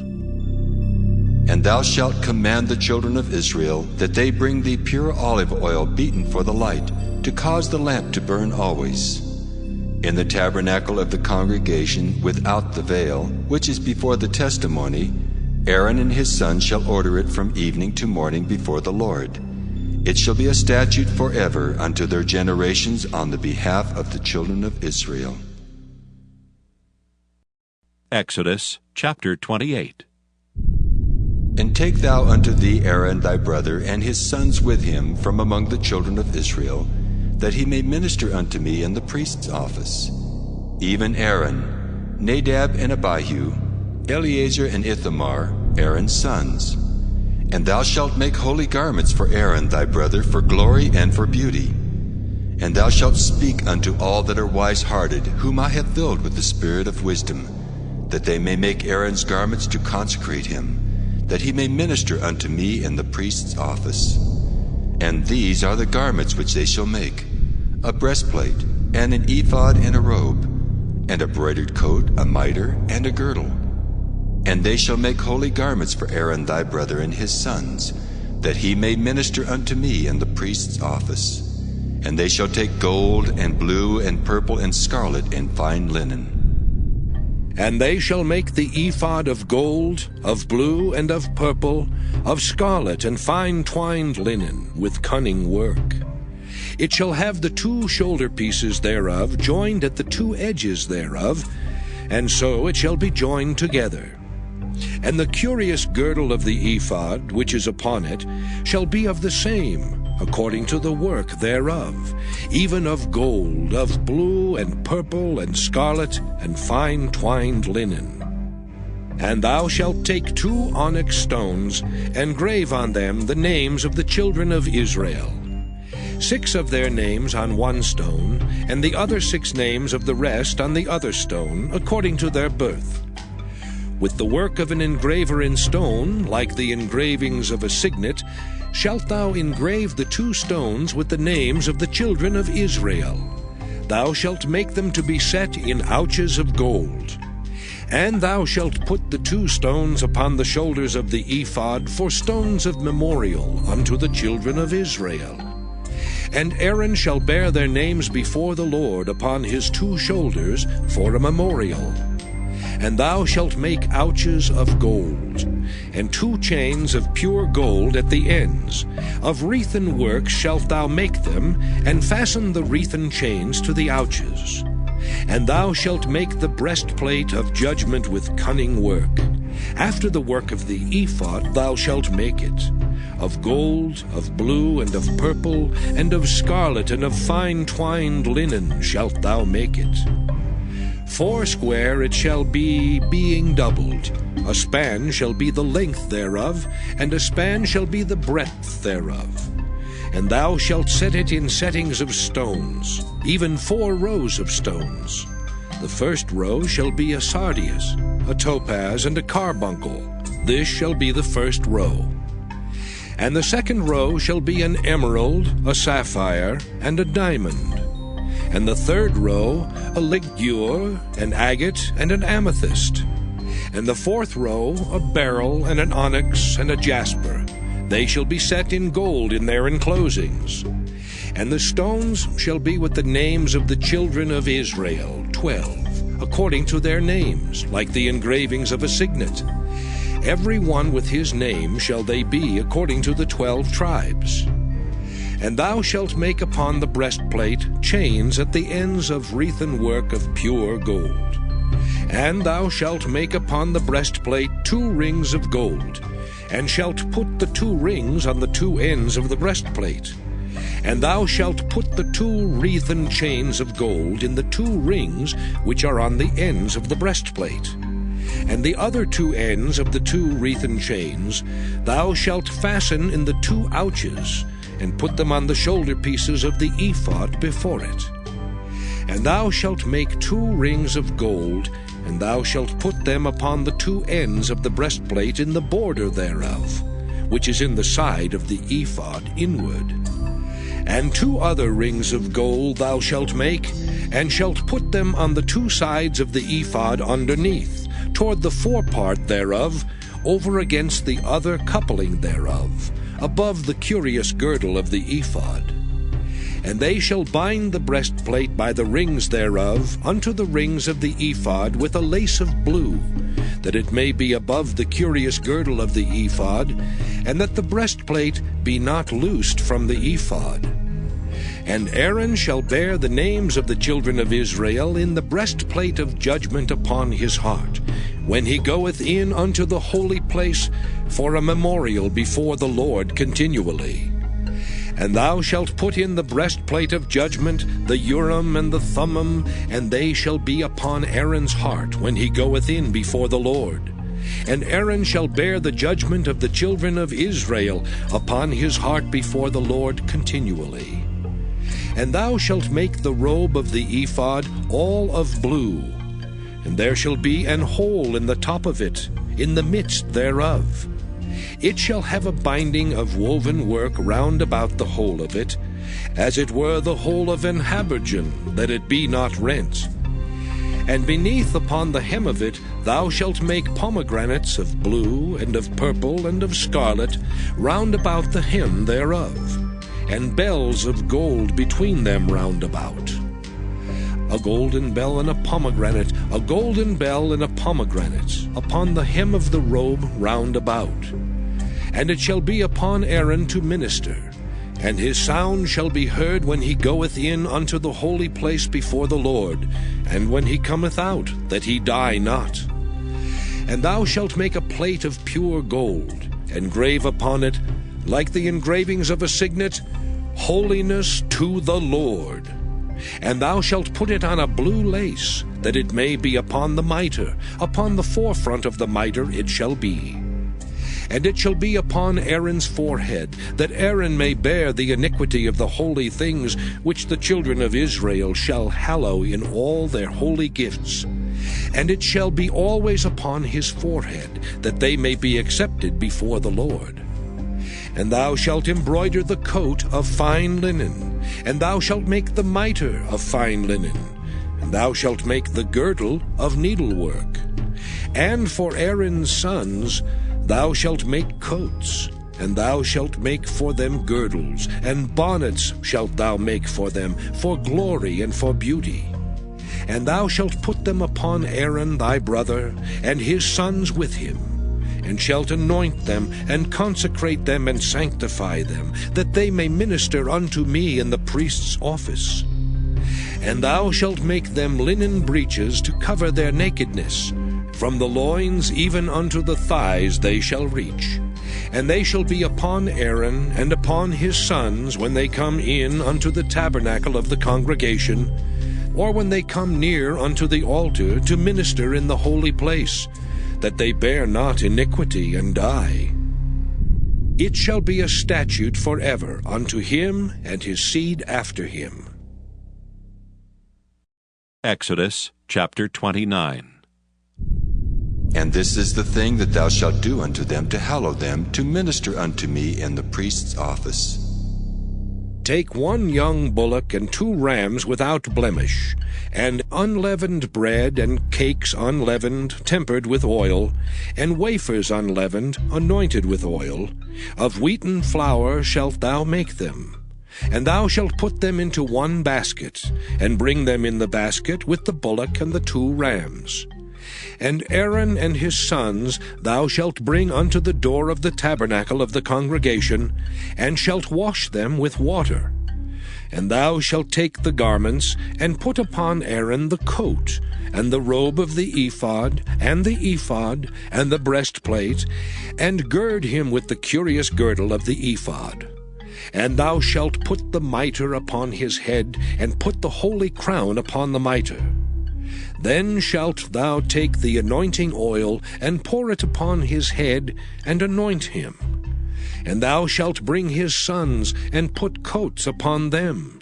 And thou shalt gird them with girdles, Aaron and his sons, and put the bonnets on them. And the priest's office shall be theirs for a perpetual statute. And thou shalt consecrate Aaron and his sons. And thou shalt cause a bullock to be brought before the tabernacle of the congregation. And Aaron and his sons shall put their hands upon the head of the bullock. And thou shalt kill the bullock before the Lord, by the door of the tabernacle of the congregation. And thou shalt take of the blood of the bullock, and put it upon the horns of the altar with thy finger, and pour all the blood beside the bottom of the altar. And thou shalt take all the fat that covereth the inwards, and the caul that is above the liver, and the 2 kidneys, and the fat that is upon them, and burn them upon the altar. But the flesh of the bullock, and his skin, and his dung, shalt thou burn with fire without the camp. It is a sin offering. Thou shalt also take 1 ram, and Aaron and his sons shall put their hands upon the head of the ram. And thou shalt slay the ram, and thou shalt take his blood, and sprinkle it round about upon the altar. And thou shalt cut the ram in pieces, and wash the inwards of him, and his legs, and put them unto his pieces, and unto his head. And thou shalt burn the whole ram upon the altar. It is a burnt offering unto the Lord. It is a sweet savour, an offering made by fire unto the Lord. And thou shalt take the other ram, and Aaron and his sons shall put their hands upon the head of the ram. Then shalt thou kill the ram, and take of his blood, and put it upon the tip of the right ear of Aaron, and upon the tip of the right ear of his sons, and upon the thumb of their right hand, and upon the great toe of their right foot, and sprinkle the blood upon the altar round about. And thou shalt take of the blood that is upon the altar, and of the anointing oil, and sprinkle it upon Aaron, and upon his garments, and upon his sons, and upon the garments of his sons with him. And he shall be hallowed, and his garments, and his sons' garments with him. Also thou shalt take of the ram the fat and the rump, and the fat that covereth the inwards, and the caul above the liver, and the 2 kidneys, and the fat that is upon them, and the right shoulder, for it is a ram of consecration. And 1 loaf of bread, and 1 cake of oiled bread, and 1 wafer out of the basket of the unleavened bread that is before the Lord. And thou shalt put all in the hands of Aaron, and in the hands of his sons, and shalt wave them for a wave offering before the Lord. And thou shalt receive them of their hands, and burn them upon the altar for a burnt offering, for a sweet savour before the Lord. It is an offering made by fire unto the Lord. And thou shalt take the breast of the ram of Aaron's consecration, and wave it for a wave offering before the Lord, and it shall be thy part. And thou shalt sanctify the breast of the wave offering, and the shoulder of the heave offering, which is waved and which is heaved up, of the ram of the consecration, even of that which is for Aaron, and of that which is for his sons. And it shall be Aaron's and his sons by a statute forever from the children of Israel. For it is an heave offering, and it shall be an heave offering from the children of Israel of the sacrifice of their peace offerings, even their heave offering unto the Lord. And the holy garments of Aaron shall be his sons after him, to be anointed therein, and to be consecrated in them. And that son that is priest in his stead shall put them on 7 days, when he cometh into the tabernacle of the congregation to minister in the holy place. And thou shalt take the ram of the consecration, and seethe his flesh in the holy place. And Aaron and his sons shall eat the flesh of the ram, and the bread that is in the basket by the door of the tabernacle of the congregation. And they shall eat those things wherewith the atonement was made, to consecrate and to sanctify them. But a stranger shall not eat thereof, because they are holy. And if aught of the flesh of the consecrations, or of the bread, remain unto the morning, then thou shalt burn the remainder with fire. It shall not be eaten, because it is holy. And thus shalt thou do unto Aaron and to his sons according to all things which I have commanded thee. 7 days shalt thou consecrate them. And thou shalt offer every day a bullock for a sin offering for atonement. And thou shalt cleanse the altar when thou hast made an atonement for it, and thou shalt anoint it to sanctify it. 7 days thou shalt make an atonement for the altar, and sanctify it. And it shall be an altar most holy. Whatsoever toucheth the altar shall be holy. Now this is that which thou shalt offer upon the altar, 2 lambs of the first year, day by day, continually. The 1 lamb thou shalt offer in the morning, and the other lamb thou shalt offer at even. And with the 1 lamb 1/10 deal of flour mingled with the 4th part of an hin of beaten oil, and the 4th part of an hin of wine for a drink offering. And the other lamb thou shalt offer at even, and shalt do thereto according to the meat offering of the morning, and according to the drink offering thereof, for a sweet savour, an offering made by fire unto the Lord. This shall be a continual burnt offering throughout your generations, at the door of the tabernacle of the congregation before the Lord, where I will meet you to speak there unto thee. And there I will meet with the children of Israel, and the tabernacle shall be sanctified by my glory. And I will sanctify the tabernacle of the congregation and the altar. I will sanctify also both Aaron and his sons to minister to me in the priest's office. And I will dwell among the children of Israel, and will be their God. And they shall know that I am the Lord their God, that brought them forth out of the land of Egypt, that I may dwell among them. I am the Lord their God. Exodus chapter 30. And thou shalt make an altar to burn incense upon. Of shittim wood shalt thou make it. A cubit shall be the length thereof, and a cubit the breadth thereof. 4 square shall it be, and 2 cubits shall be the height thereof. The horns thereof shall be of the same. And thou shalt overlay it with pure gold, the top thereof, and the sides thereof round about, and the horns thereof, and thou shalt make unto it a crown of gold round about. And 2 golden rings shalt thou make to it under the crown of it, by the 2 corners thereof, upon the 2 sides of it shalt thou make it, and they shall be for places for the staves to bear it withal. And thou shalt make the staves of shittim wood, and overlay them with gold. And thou shalt put it before the veil that is by the ark of the testimony, before the mercy seat that is over the testimony, where I will meet with thee. And Aaron shall burn thereon sweet incense every morning. When he dresseth the lamps, he shall burn incense upon it. And when Aaron lighteth the lamps at even, he shall burn incense upon it, a perpetual incense before the Lord throughout your generations. Ye shall offer no strange incense thereon, nor burnt sacrifice, nor meat offering.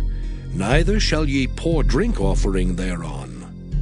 And Aaron shall make an atonement upon the horns of it once in a year with the blood of the sin offering of atonements. Once in the year shall he make atonement upon it throughout your generations. It is most holy unto the Lord. And the Lord spake unto Moses, saying, When thou takest the sum of the children of Israel after their number, then shall they give every man a ransom for his soul unto the Lord, when thou numberest them. That there be no plague among them when thou numberest them. This they shall give every one that passeth among them that are numbered, half a shekel after the shekel of the sanctuary. A shekel is 20 gerahs, and half shekel shall be the offering of the Lord. Every one that passeth among them that are numbered, from 20 years old and above, shall give an offering unto the Lord. The rich shall not give more, and the poor shall not give less than half a shekel when they give an offering unto the Lord, to make an atonement for your souls. And thou shalt take the atonement money of the children of Israel, and shalt appoint it for the service of the tabernacle of the congregation, that it may be a memorial unto the children of Israel before the Lord, to make an atonement for your souls. And the Lord spake unto Moses, saying, Thou shalt also make a laver of brass, and his foot also of brass to wash withal. And thou shalt put it between the tabernacle of the congregation and the altar, and thou shalt put water therein. For Aaron and his sons shall wash their hands and their feet thereat. When they go into the tabernacle of the congregation, they shall wash with water, that they die not. Or when they come near to the altar to minister, to burn offering made by fire unto the Lord. So they shall wash their hands and their feet, that they die not, and it shall be a statute forever to them, even to him and to his seed throughout their generations. Moreover the Lord spake unto Moses, saying, Take thou also unto thee principal spices. Of pure myrrh 500 shekels, and of sweet cinnamon half so much, even 250 shekels, and of sweet calamus 250 shekels, and of cassia 500 shekels, after the shekel of the sanctuary, and of oil olive and hin. And thou shalt make it an oil of holy ointment, an ointment compound after the art of the apothecary. It shall be an holy anointing oil.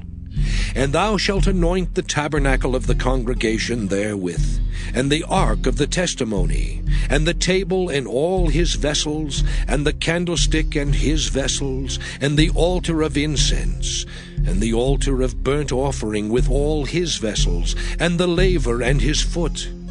And thou shalt sanctify them, that they may be most holy. Whatsoever toucheth them shall be holy.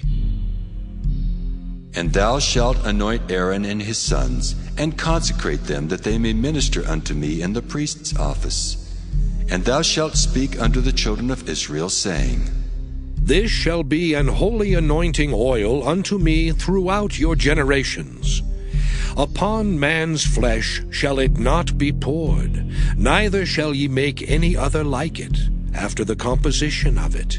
It is holy, and it shall be holy unto you. Whosoever compoundeth any like it, or whosoever putteth any of it upon a stranger, shall even be cut off from his people. And the Lord said unto Moses, Take unto thee sweet spices, stadge, and onycha, and galbanum. These sweet spices with pure frankincense, of each shall there be a like weight. And thou shalt make it a perfume, a confection after the art of the apothecary, tempered together, pure and holy.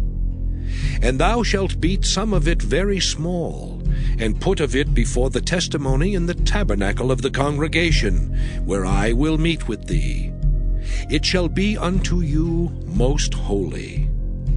And as for the perfume which thou shalt make, ye shall not make to yourselves according to the composition thereof. It shall be unto thee holy for the Lord. Whosoever shall make like unto that, to smell thereto, shall even be cut off from his people. Exodus chapter 31. And the Lord spake unto Moses, saying, See, I have called by name Bezaleel, the son of Uri, the son of Hur, of the tribe of Judah. And I have filled him with the Spirit of God, in wisdom and in understanding, and in knowledge and in all manner of workmanship, to devise cunning works, to work in gold and in silver and in brass, and in cutting of stones to set them, and in carving of timber, to work in all manner of workmanship. And I, behold, I have given with him Aholiab, the son of Ahisamach of the tribe of Dan. And in the hearts of all that are wise-hearted, I have put wisdom that they may make all that I have commanded thee. The tabernacle of the congregation, and the ark of the testimony, and the mercy seat that is thereupon, and all the furniture of the tabernacle, and the table and his furniture, and the pure candlestick with all his furniture, and the altar of incense, and the altar of burnt offering with all his furniture, and the laver and his foot, and the cloths of service, and the holy garments for Aaron the priest, and the garments of his sons to minister in the priest's office. And the anointing oil, and sweet incense for the holy place, according to all that I have commanded thee shall they do. And the Lord spake unto Moses, saying, Speak thou also unto the children of Israel, saying, Verily my Sabbaths ye shall keep, for it is a sign between me and you throughout your generations, that ye may know that I am the Lord that doth sanctify you. Ye shall keep the Sabbath therefore, for it is holy unto you. Every one that defileth it shall surely be put to death. For whosoever doeth any work therein, that soul shall be cut off from among his people. 6 days may work be done, but in the 7th is the Sabbath of rest, holy to the Lord. Whosoever doeth any work in the Sabbath day, he shall surely be put to death. Wherefore the children of Israel shall keep the Sabbath, to observe the Sabbath throughout their generations, for a perpetual covenant. It is a sign between me and the children of Israel forever.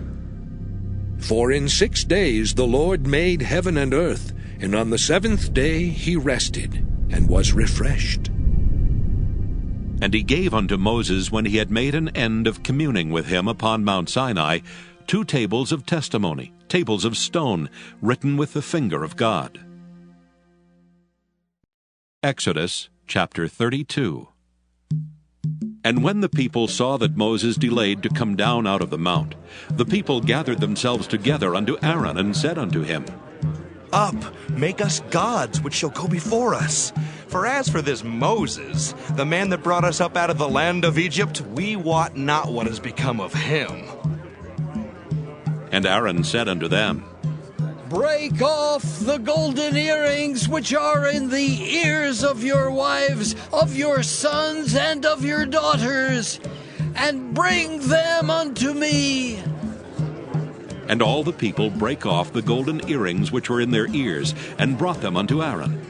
And he received them at their hand, and fashioned it with a graving tool, after he had made it a molten calf. And they said, These be thy gods, O Israel, which brought thee up out of the land of Egypt. And when Aaron saw it, he built an altar before it. And Aaron made proclamation, and said, Tomorrow is a feast to the Lord. And they rose up early on the morrow, and offered burnt offerings, and brought peace offerings. And the people sat down to eat and to drink, and rose up to play. And the Lord said unto Moses, Go, get thee down, for thy people which thou broughtest out of the land of Egypt have corrupted themselves. They have turned aside quickly out of the way which I commanded them. They have made them a molten calf, and have worshipped it, and have sacrificed thereunto, and said, These be thy gods, O Israel, which have brought thee up out of the land of Egypt. And the Lord said unto Moses, I have seen this people, and behold, it is a stiff-necked people. Now therefore let me alone, that my wrath may wax hot against them, and that I may consume them. And I will make of thee a great nation. And Moses besought the Lord his God, and said, Lord, why doth thy wrath wax hot against thy people, which thou hast brought forth out of the land of Egypt with great power and with a mighty hand? Wherefore should the Egyptians speak and say, For mischief did he bring them out, to slay them in the mountains, and to consume them from the face of the earth? turn from thy fierce wrath, and repent of this evil against thy people.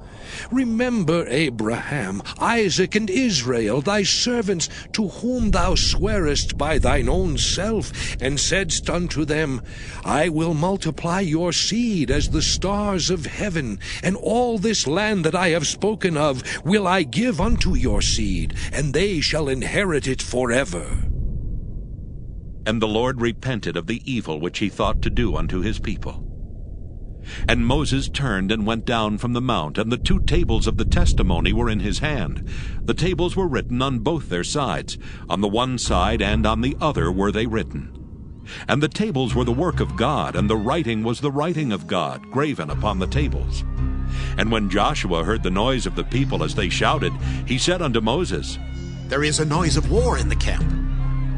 And he said, It is not the voice of them that shout for mastery, neither is it the voice of them that cry for being overcome, but the noise of them that sing do I hear. And it came to pass, as soon as he came nigh unto the camp, that he saw the calf and the dancing. And Moses' anger waxed hot, and he cast the tables out of his hands, and brake them beneath the mount. And he took the calf which they had made, and burnt it in the fire, and ground it to powder, and strawed it upon the water, and made the children of Israel drink of it. And Moses said unto Aaron, What did this people unto thee, that thou hast brought so great a sin upon them? And Aaron said, Let not the anger of my Lord wax hot. Thou knowest the people that they are set on mischief. For they said unto me, Make us gods, which shall go before us. For as for this Moses, the man that brought us up out of the land of Egypt, we wot not what is become of him. And I said unto them, Whosoever hath any gold, let them break it off. So they gave it me. Then I cast it into the fire, and there came out this calf. And when Moses saw that the people were naked, for Aaron had made them naked unto their shame among their enemies, then Moses stood in the gate of the camp and said, Who is on the Lord's side? Let him come unto me. And all the sons of Levi gathered themselves together unto him. And he said unto them, Thus saith the Lord God of Israel, Put every man his sword by his side, and go in and out from gate to gate throughout the camp, and slay every man his brother, and every man his companion, and every man his neighbor. And the children of Levi did according to the word of Moses. And there fell of the people that day about 3,000 men. For Moses had said, Consecrate yourselves today to the Lord, even every man upon his son, and upon his brother, that he may bestow upon you a blessing this day. And it came to pass on the morrow that Moses said unto the people, Ye have sinned a great sin, and now I will go up unto the Lord. Peradventure I shall make an atonement for your sin. And Moses returned unto the Lord and said, Oh, this people have sinned a great sin, and have made them gods of gold. Yet now, if thou wilt forgive their sin, and if not, blot me, I pray thee, out of thy book which thou hast written. And the Lord said unto Moses, Whosoever hath sinned against me, him will I blot out of my book. Therefore now go, lead the people unto the place of which I have spoken unto thee. Behold, mine angel shall go before thee. Nevertheless, in the day when I visit, I will visit their sin upon them. And the Lord plagued the people, because they made the calf which Aaron made. Exodus chapter 33. And the Lord said unto Moses, Depart and go up hence, thou and the people which thou hast brought up out of the land of Egypt, unto the land which I swear unto Abraham, to Isaac, and to Jacob, saying, Unto thy seed will I give it. And I will send an angel before thee, and I will drive out the Canaanite, the Amorite, and the Hittite, and the Perizzite, the Hivite, and the Jebusite. unto a land flowing with milk and honey, for I will not go up in the midst of thee, for thou art a stiff-necked people, lest I consume thee in the way. And when the people heard these evil tidings, they mourned, and no man did put on him his ornaments. For the Lord had said unto Moses, Say unto the children of Israel, Ye are a stiff-necked people. I will come up into the midst of thee in a moment, and consume thee. Therefore now put off thine ornaments from thee, that I may know what to do unto thee. And the children of Israel stripped themselves of their ornaments by the Mount Horeb. And Moses took the tabernacle, and pitched it without the camp, afar off from the camp, and called it the tabernacle of the congregation. And it came to pass that every one which sought the Lord went out unto the tabernacle of the congregation, which was without the camp.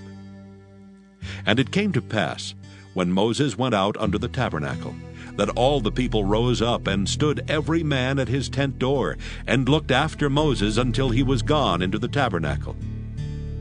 And it came to pass, as Moses entered into the tabernacle, the cloudy pillar descended, and stood at the door of the tabernacle.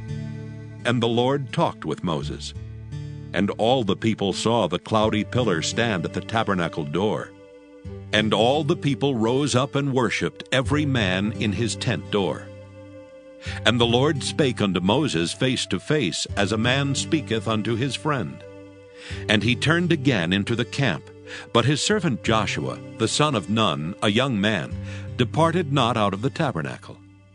And Moses said unto the Lord, See, thou sayest unto me, Bring up this people, and thou hast not let me know whom thou wilt send with me.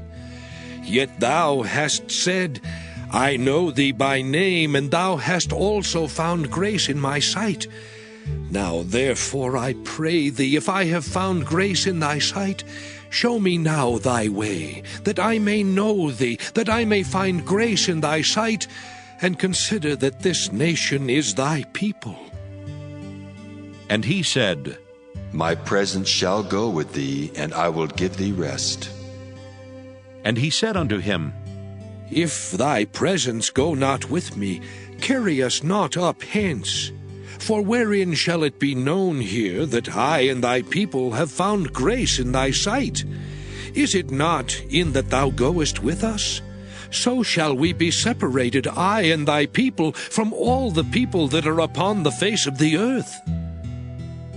And the Lord said unto Moses, I will do this thing also that thou hast spoken, for thou hast found grace in my sight, and I know thee by name. And he said, I beseech thee, show me thy glory. And he said, I will make all my goodness pass before thee, and I will proclaim the name of the Lord before thee, and will be gracious to whom I will be gracious, and will show mercy on whom I will show mercy. And he said, Thou canst not see my face, for there shall no man see me and live. And the Lord said, Behold, there is a place by me, and thou shalt stand upon a rock. And it shall come to pass, while my glory passeth by, that I will put thee in a cleft of the rock, and will cover thee with my hand while I pass by.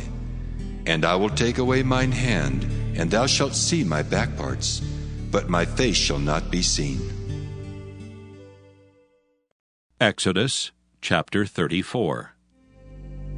And the Lord said unto Moses, Hew thee 2 tables of stone like unto the first, and I will write upon these tables the words that were in the first tables which thou breakest. And be ready in the morning, and come up in the morning unto Mount Sinai, and present thyself there to me in the top of the mount. And no man shall come up with thee, neither let any man be seen throughout all the mount, neither let the flocks nor herds feed before that mount. And he hewed 2 tables of stone like unto the first. And Moses rose up early in the morning, and went up unto Mount Sinai, as the Lord had commanded him, and took in his hand the 2 tables of stone. And the Lord descended in the cloud, and stood with him there, and proclaimed the name of the Lord. And the Lord passed by before him, and proclaimed, The Lord God, merciful and gracious, long-suffering and abundant in goodness and truth, keeping mercy for thousands, forgiving iniquity and transgression and sin, and that will by no means clear the guilty, visiting the iniquity of the fathers upon the children and upon the children's children unto the third and to the fourth generation. And Moses made haste and bowed his head toward the earth and worshipped. And he said, If now I have found grace in thy sight, O Lord, let my Lord, I pray thee, go among us. For it is a stiff-necked people, and pardon our iniquity and our sin, and take us for thine inheritance. And he said, Behold, I make a covenant. Before all thy people I will do marvels such as have not been done in all the earth, nor in any nation. And all the people among which thou art shall see the work of the Lord. For it is a terrible thing that I will do with thee. Observe thou that which I command thee this day. Behold, I drive out before thee the Amorite, and the Canaanite, and the Hittite, and the Perizzite, and the Hivite, and the Jebusite. Take heed to thyself, lest thou make a covenant with the inhabitants of the land whither thou goest, lest it be for a snare in the midst of thee. But ye shall destroy their altars, break their images, and cut down their groves. For thou shalt worship no other God, for the Lord whose name is jealous is a jealous God. Lest thou make a covenant with the inhabitants of the land, and they go a-whoring after their gods, and do sacrifice unto their gods, and one call thee, and thou eat of his sacrifice. And thou take of their daughters unto thy sons, and their daughters go a-whoring after their gods, and make thy sons go a-whoring after their gods. Thou shalt make thee no molten gods. The feast of unleavened bread shalt thou keep. 7 days thou shalt eat unleavened bread, as I commanded thee in the time of the month Abib. For in the month Abib thou camest out from Egypt. All that openeth the matrix is mine, and every firstling among thy cattle, whether ox or sheep, that is male. But the firstling of an ass thou shalt redeem with a lamb. And if thou redeem him not, then shalt thou break his neck. All the firstborn of thy sons thou shalt redeem, and none shall appear before me empty. 6 days thou shalt work, but on the 7th day thou shalt rest. In earing time and in harvest thou shalt rest. And thou shalt observe the feast of weeks, of the first fruits of wheat harvest, and the feast of ingathering at the year's end. Thrice in the year shall all your men children appear before the Lord God, the God of Israel. For I will cast out the nations before thee, and enlarge thy borders. Neither shall any man desire thy land, when thou shalt go up to appear before the Lord thy God thrice in the year. Thou shalt not offer the blood of my sacrifice with leaven, neither shall the sacrifice of the feast of the Passover be left unto the morning. The first of the first fruits of thy land thou shalt bring unto the house of the Lord thy God. Thou shalt not see the kid in his mother's milk.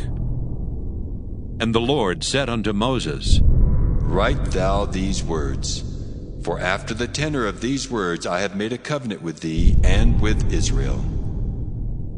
And he was there with the Lord 40 days and 40 nights. He did neither eat bread nor drink water. And he wrote upon the tables the words of the covenant, the 10 commandments. And it came to pass, when Moses came down from Mount Sinai with the 2 tables of testimony in Moses' hand, when he came down from the mount, that Moses wist not that the skin of his face shone while he talked with him. And when Aaron and all the children of Israel saw Moses, behold, the skin of his face shone, and they were afraid to come nigh him. And Moses called unto them, and Aaron and all the rulers of the congregation returned unto him, and Moses talked with them. And afterward all the children of Israel came nigh, and he gave them in commandment all that the Lord had spoken with him in Mount Sinai. Until Moses had done speaking with them, he put a veil on his face. But when Moses went in before the Lord to speak with him, he took the veil off until he came out. And he came out and spake unto the children of Israel that which he was commanded. And the children of Israel saw the face of Moses, that the skin of Moses' face shone. And Moses put the veil upon his face again, until he went in to speak with him. Exodus chapter 35. And Moses gathered all the congregation of the children of Israel together, and said unto them, These are the words which the Lord hath commanded, that ye should do them. 6 days shall work be done, but on the 7th day there shall be to you an holy day, a Sabbath of rest to the Lord. Whosoever doeth work therein shall be put to death. Ye shall kindle no fire throughout your habitations upon the Sabbath day. And Moses spake unto all the congregation of the children of Israel, saying, This is the thing which the Lord commanded, saying, Take ye from among you an offering unto the Lord.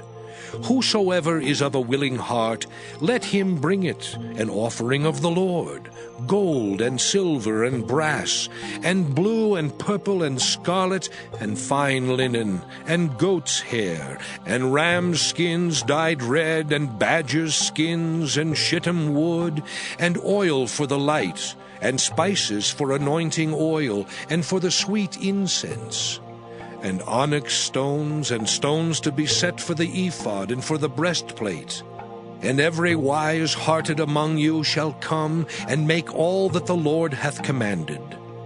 The tabernacle, his tent, and his covering, his taches, and his boards, his bars, his pillars, and his sockets, the ark and the staves thereof, with the mercy seat, and the veil of the covering, the table and his staves, and all his vessels, and the showbread, the candlestick also for the light, and his furniture, and his lamps with the oil for the light, and the incense altar, and his staves, and the anointing oil, and the sweet incense, and the hanging for the door at the entering in of the tabernacle, the altar of burnt offering with his brazen grate, his staves and all his vessels, the laver and his foot, the hangings of the court, his pillars and their sockets, and the hanging for the door of the court, the pins of the tabernacle and the pins of the court and their cords, the cloths of service to do service in the holy place,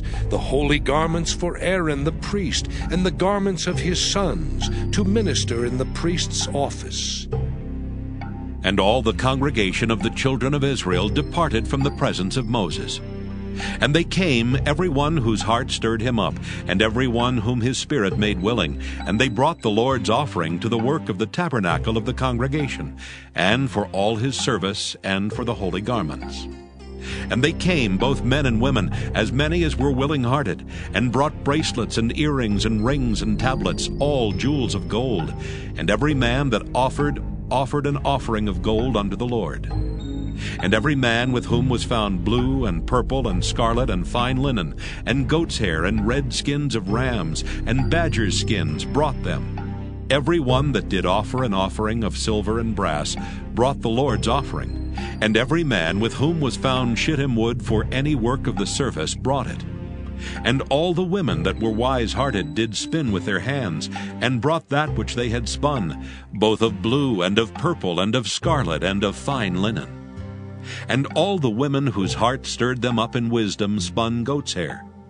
And the rulers brought onyx stones, and stones to be set for the ephod, and for the breastplate, and spice and oil for the light, and for the anointing oil, and for the sweet incense. The children of Israel brought a willing offering unto the Lord, every man and woman whose heart made them willing to bring for all manner of work, which the Lord had commanded to be made by the hand of Moses.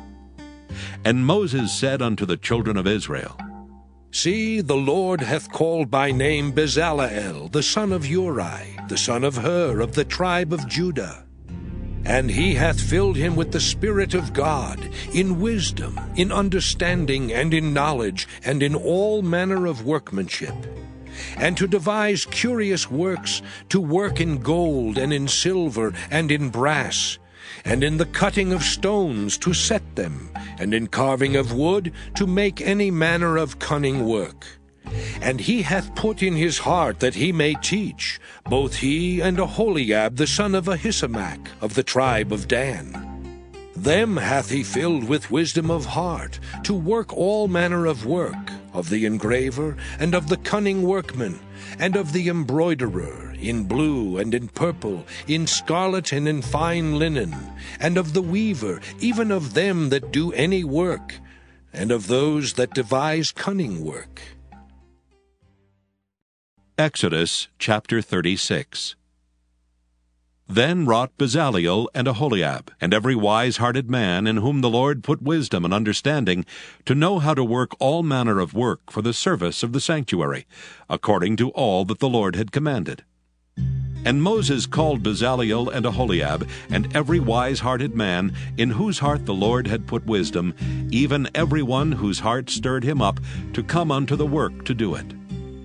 And they received of Moses all the offering which the children of Israel had brought for the work of the service of the sanctuary, to make it withal. And they brought yet unto him free offerings every morning. And all the wise men that wrought all the work of the sanctuary came every man from his work which they made. And they spake unto Moses, saying, The people bring much more than enough for the service of the work which the Lord commanded to make. And Moses gave commandment, and they caused it to be proclaimed throughout the camp, saying, Let neither man nor woman make any more work for the offering of the sanctuary. So the people were restrained from bringing. For the stuff they had was sufficient for all the work to make it, and too much. And every wise-hearted man among them that wrought the work of the tabernacle made 10 curtains of fine twined linen, and blue and purple and scarlet. With cherubims of cunning work made he them. The length of one curtain was 28 cubits, and the breadth of one curtain 4 cubits. The curtains were all of one size. And he coupled the 5 curtains one unto another, and the other 5 curtains he coupled one unto another. And he made loops of blue on the edge of one curtain from the selvage in the coupling. Likewise he made in the uttermost side of another curtain in the coupling of the second. 50 loops made he in one curtain, and 50 loops made he in the edge of the curtain which was in the coupling of the second. The loops held one curtain to another. And he made 50 taches of gold, and coupled the curtains one unto another with the taches. So it became one tabernacle. And he made curtains of goat's hair for the tent over the tabernacle. 11 curtains he made them. The length of one curtain was 30 cubits, and 4 cubits was the breadth of one curtain. The 11 curtains were of one size. And he coupled 5 curtains by themselves, and 6 curtains by themselves. And he made 50 loops upon the uttermost edge of the curtain in the coupling, and 50 loops made he upon the edge of the curtain which coupleth the second. And he made 50 taches of brass to couple the tent together, that it might be one. And he made a covering for the tent of ram skins dyed red, and a covering of badger skins above that. And he made boards for the tabernacle of shittim wood standing up. The length of a board was 10 cubits, and the breadth of a board 1 cubit and a half. One board had 2 tenons, equally distant from one another. Thus did he make for all the boards of the tabernacle. And he made boards for the tabernacle, 20 boards for the south side southward. And 40 sockets of silver he made under the 20 boards, 2 sockets under one board for his 2 tenons, and 2 sockets under another board for his 2 tenons. And for the other side of the tabernacle, which is toward the north corner, he made 20 boards, and there 40 sockets of silver, 2 sockets under one board, and 2 sockets under another board. And for the sides of the tabernacle westward he made 6 boards, and 2 boards made he for the corners of the tabernacle in the 2 sides. And they were coupled beneath and coupled together at the head thereof to one ring. Thus he did to both of them in both the corners. And there were 8 boards, and their sockets were 16 sockets of silver, under every board 2 sockets. And he made bars of shittim wood, 5 for the boards of the one side of the tabernacle, and 5 bars for the boards of the other side of the tabernacle, and 5 bars for the boards of the tabernacle for the sides westward. And he made the middle bar to shoot through the boards from the one end to the other. And he overlaid the boards with gold, and made their rings of gold to be places for the bars, and overlaid the bars with gold. And he made a veil of blue and purple and scarlet and fine twined linen, with cherubims made he it of cunning work. And he made thereunto 4 pillars of shittim wood, and overlaid them with gold. Their hooks were of gold, and he cast for them 4 sockets of silver. And he made an hanging for the tabernacle door of blue and purple and scarlet and fine twined linen of needlework. And the 5 pillars of it with their hooks, and he overlaid their chapiters and their fillets with gold. But their 5 sockets were of brass. Exodus chapter 37. And Bezaleel made the ark of shittim wood. 2 cubits and a half was the length of it, and 1 cubit and a half the breadth of it, and 1 cubit and a half the height of it. And he overlaid it with pure gold within and without, and made a crown of gold to it round about. And he cast for it 4 rings of gold, to be set by the 4 corners of it, even 2 rings upon the one side of it, and 2 rings upon the other side of it. And he made staves of shittim wood, and overlaid them with gold. And he put the staves into the rings by the sides of the ark, to bear the ark. And he made the mercy seat of pure gold. 2 cubits and a half was the length thereof, and 1 cubit and a half the breadth thereof. And he made 2 cherubims of gold. Beaten out of 1 piece made he them, on the 2 ends of the mercy seat. 1 cherub on the end on this side, and another cherub on the other end on that side. Out of the mercy seat made he the cherubims on the 2 ends thereof. And the cherubims spread out their wings on high, and covered with their wings over the mercy seat, with their faces one to another. Even to the mercy seatward were the faces of the cherubims. And he made the table of shittim wood.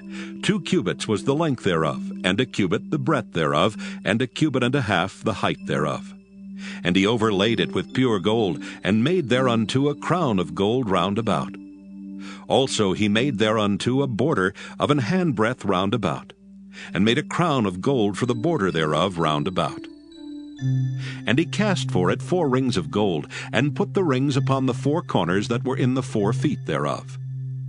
Over against the border were the rings, the places for the staves to bear the table. And he made the staves of shittim wood, and overlaid them with gold to bear the table.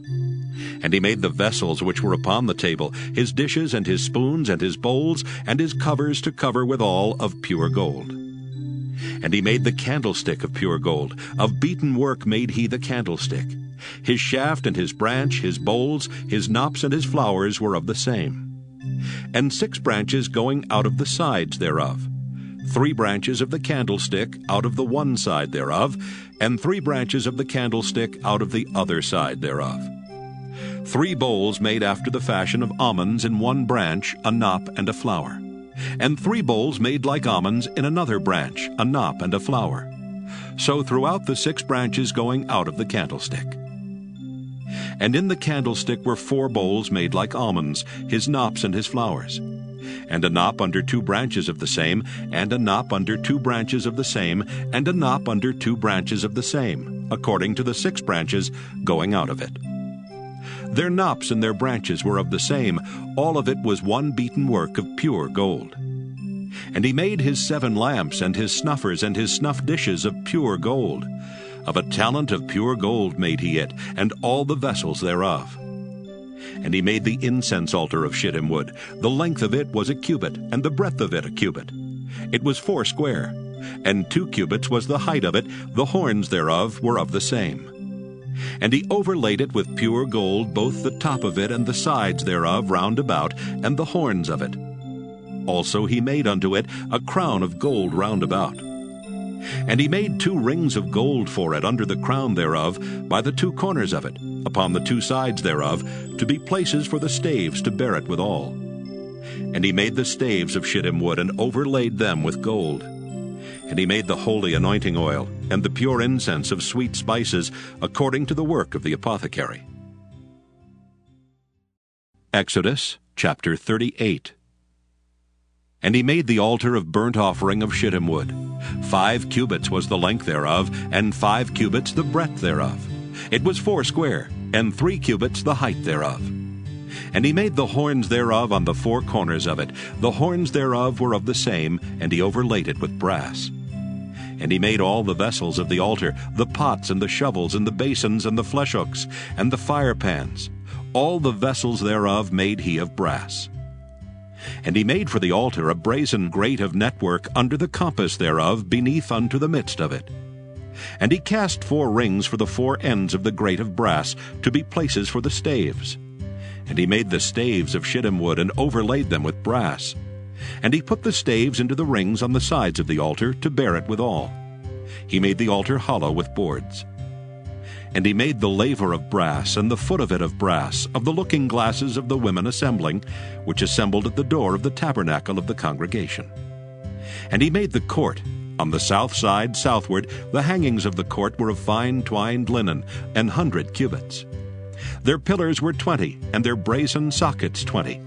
The hooks of the pillars and their fillets were of silver. And for the north side, the hangings were 100 cubits. Their pillars were 20, and their sockets of brass 20. The hooks of the pillars and their fillets of silver. And for the west side were hangings of 50 cubits. Their pillars 10, and their sockets 10. The hooks of the pillars and their fillets of silver. And for the east side eastward 50 cubits. The hangings of the one side of the gate were 15 cubits, their pillars 3, and their sockets 3.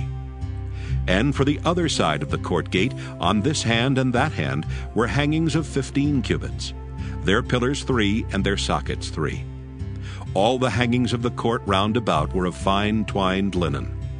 And the sockets for the pillars were of brass, the hooks of the pillars and their fillets of silver, and the overlaying of their chapiters of silver. And all the pillars of the court were filleted with silver. And the hanging for the gate of the court was needlework of blue and purple and scarlet, and fine twined linen. And 20 cubits was the length, and the height and the breadth was 5 cubits, answerable to the hangings of the court. And their pillars were 4, and their sockets of brass 4, their hooks of silver, and the overlaying of their chapiters and their fillets of silver. And all the pins of the tabernacle and of the court round about were of brass. This is the sum of the tabernacle, even of the tabernacle of testimony, as it was counted, according to the commandment of Moses, for the service of the Levites, by the hand of Ithamar, son to Aaron the priest. And Bezalel, the son of Uri, the son of Hur, of the tribe of Judah, made all that the Lord commanded Moses. And with him was Aholiab, son of Ahisamach, of the tribe of Dan, an engraver, and a cunning workman, and an embroiderer in blue and in purple and in scarlet and fine linen. All the gold that was occupied for the work and all the work of the holy place, even the gold of the offering, was 29 talents and 730 shekels, after the shekel of the sanctuary. And the silver of them that were numbered of the congregation was 100 talents, and 1,760 shekels, after the shekel of the sanctuary. A beka for every man, that is, half a shekel, after the shekel of the sanctuary, for every one that went to be numbered, from 20 years old and upward, for 600,000 and 3,550 men. And of the 100 talents of silver were cast the sockets of the sanctuary and the sockets of the veil, 100 sockets of the 100 talents, a talent for a socket. And of the 1,775 shekels, he made hooks for the pillars and overlaid their chapiters and filleted them. And the brass of the offering was 70 talents and 2,400 shekels. And therewith he made the sockets to the door of the tabernacle of the congregation, and the brazen altar, and the brazen grate for it, and all the vessels of the altar, and the sockets of the court round about, and the sockets of the court gate, and all the pins of the tabernacle, and all the pins of the court round about. Exodus chapter 39. And of the blue and purple and scarlet they made cloths of service, to do service in the holy place, and made the holy garments for Aaron, as the Lord commanded Moses. And he made the ephod of gold, blue, and purple, and scarlet, and fine twined linen. And they did beat the gold into thin plates, and cut it into wires to work it in the blue, and in the purple, and in the scarlet, and in the fine linen, with cunning work. They made shoulder pieces for it, to couple it together. By the two edges was it coupled together. And the curious girdle of his ephod that was upon it was of the same, according to the work thereof, of gold, blue, and purple, and scarlet, and fine twined linen, as the Lord commanded Moses. And they wrought onyx stones enclosed in ouches of gold, graven, as signets are graven, with the names of the children of Israel. And he put them on the shoulders of the ephod, that they should be stones for a memorial to the children of Israel, as the Lord commanded Moses. And he made the breastplate of cunning work, like the work of the ephod, of gold, blue, and purple, and scarlet, and fine twined linen. It was 4 square. They made the breastplate double. A span was the length thereof, and a span the breadth thereof, being doubled. And they set in it 4 rows of stones. The first row was a sardius, a topaz, and a carbuncle. This was the first row. And the second row an emerald, a sapphire, and a diamond.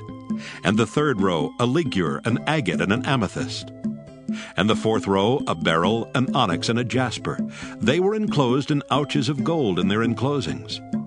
And the stones were according to the names of the children of Israel, 12, according to their names, like the engravings of a signet, every one with his name according to the 12 tribes.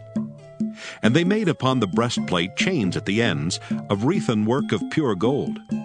And they made 2 ouches of gold and 2 gold rings, and put the 2 rings in the 2 ends of the breastplate. And they put the 2 wreathen chains of gold and the 2 rings on the ends of the breastplate. And the 2 ends of the 2 wreathen chains they fastened in the 2 ouches, and put them on the shoulder pieces of the ephod before it. And they made 2 rings of gold, and put them on the 2 ends of the breastplate, upon the border of it, which was on the side of the ephod inward. And they made 2 other golden rings, and put them on the 2 sides of the ephod underneath, toward the forepart of it, over against the other coupling thereof, above the curious girdle of the ephod. And they did bind the breastplate by his rings under the rings of the ephod with a lace of blue, that it might be above the curious girdle of the ephod, and that the breastplate might not be loosed from the ephod, as the Lord commanded Moses. And he made the robe of the ephod of woven work, all of blue. And there was an hole in the midst of the robe as the hole of an habergeon, with a band round about the hole that it should not rend. And they made upon the hems of the robe pomegranates of blue and purple and scarlet and twined linen. And they made bells of pure gold, and put the bells between the pomegranates upon the hem of the robe, round about between the pomegranates. A bell and a pomegranate, a bell and a pomegranate, round about the hem of the robe to minister in, as the Lord commanded Moses.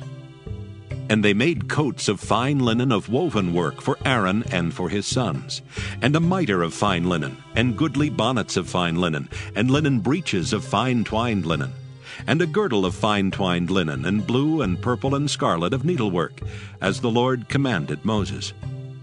And they made the plate of the holy crown of pure gold, and wrote upon it a writing, like to the engravings of a signet, Holiness to the Lord.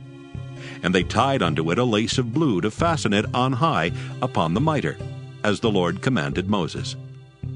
Thus was all the work of the tabernacle of the tent of the congregation finished.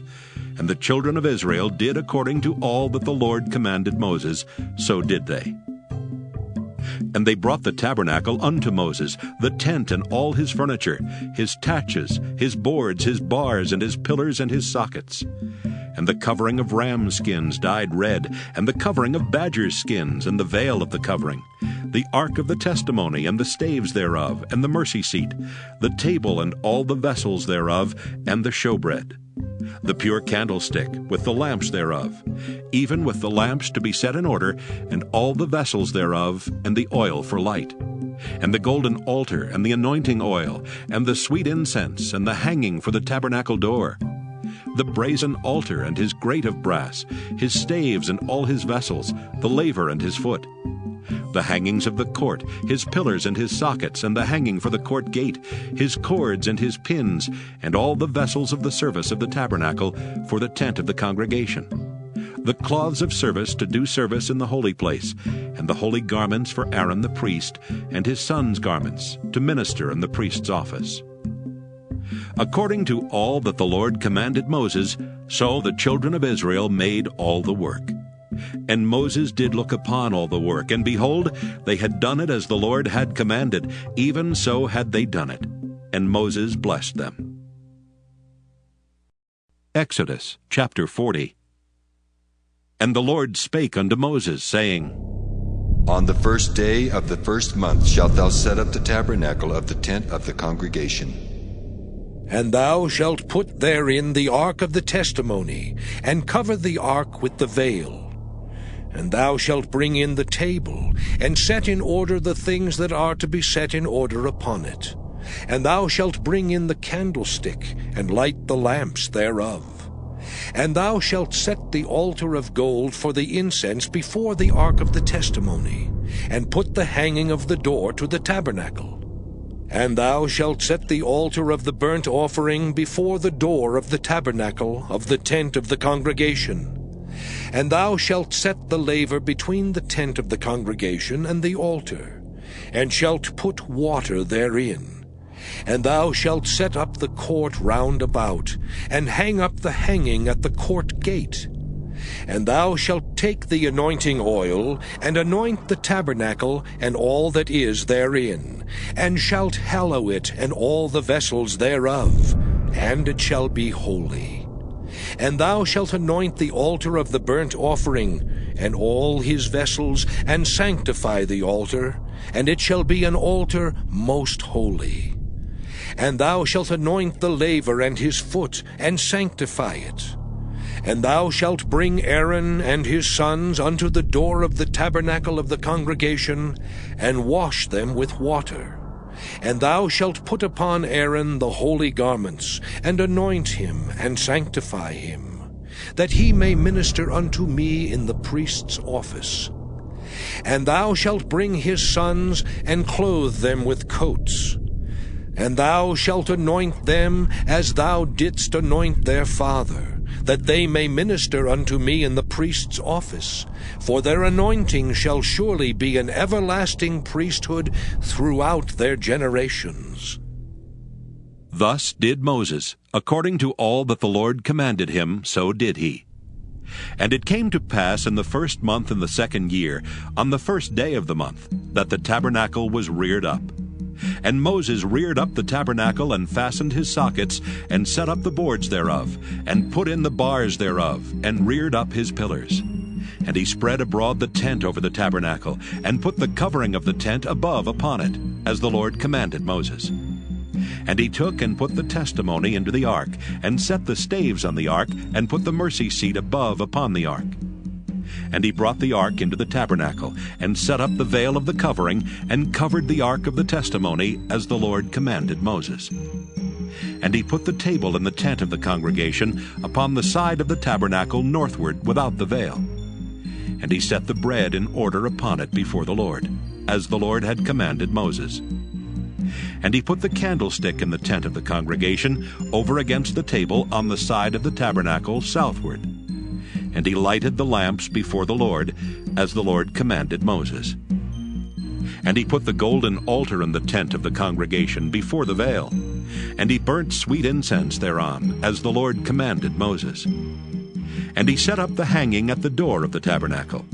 And he put the altar of burnt offering by the door of the tabernacle of the tent of the congregation, and offered upon it the burnt offering and the meat offering, as the Lord commanded Moses. And he set the laver between the tent of the congregation and the altar, and put water there to wash withal. And Moses and Aaron and his sons washed their hands and their feet thereat. When they went into the tent of the congregation, and when they came near unto the altar, they washed, as the Lord commanded Moses. And he reared up the court round about the tabernacle and the altar, and set up the hanging of the court gate.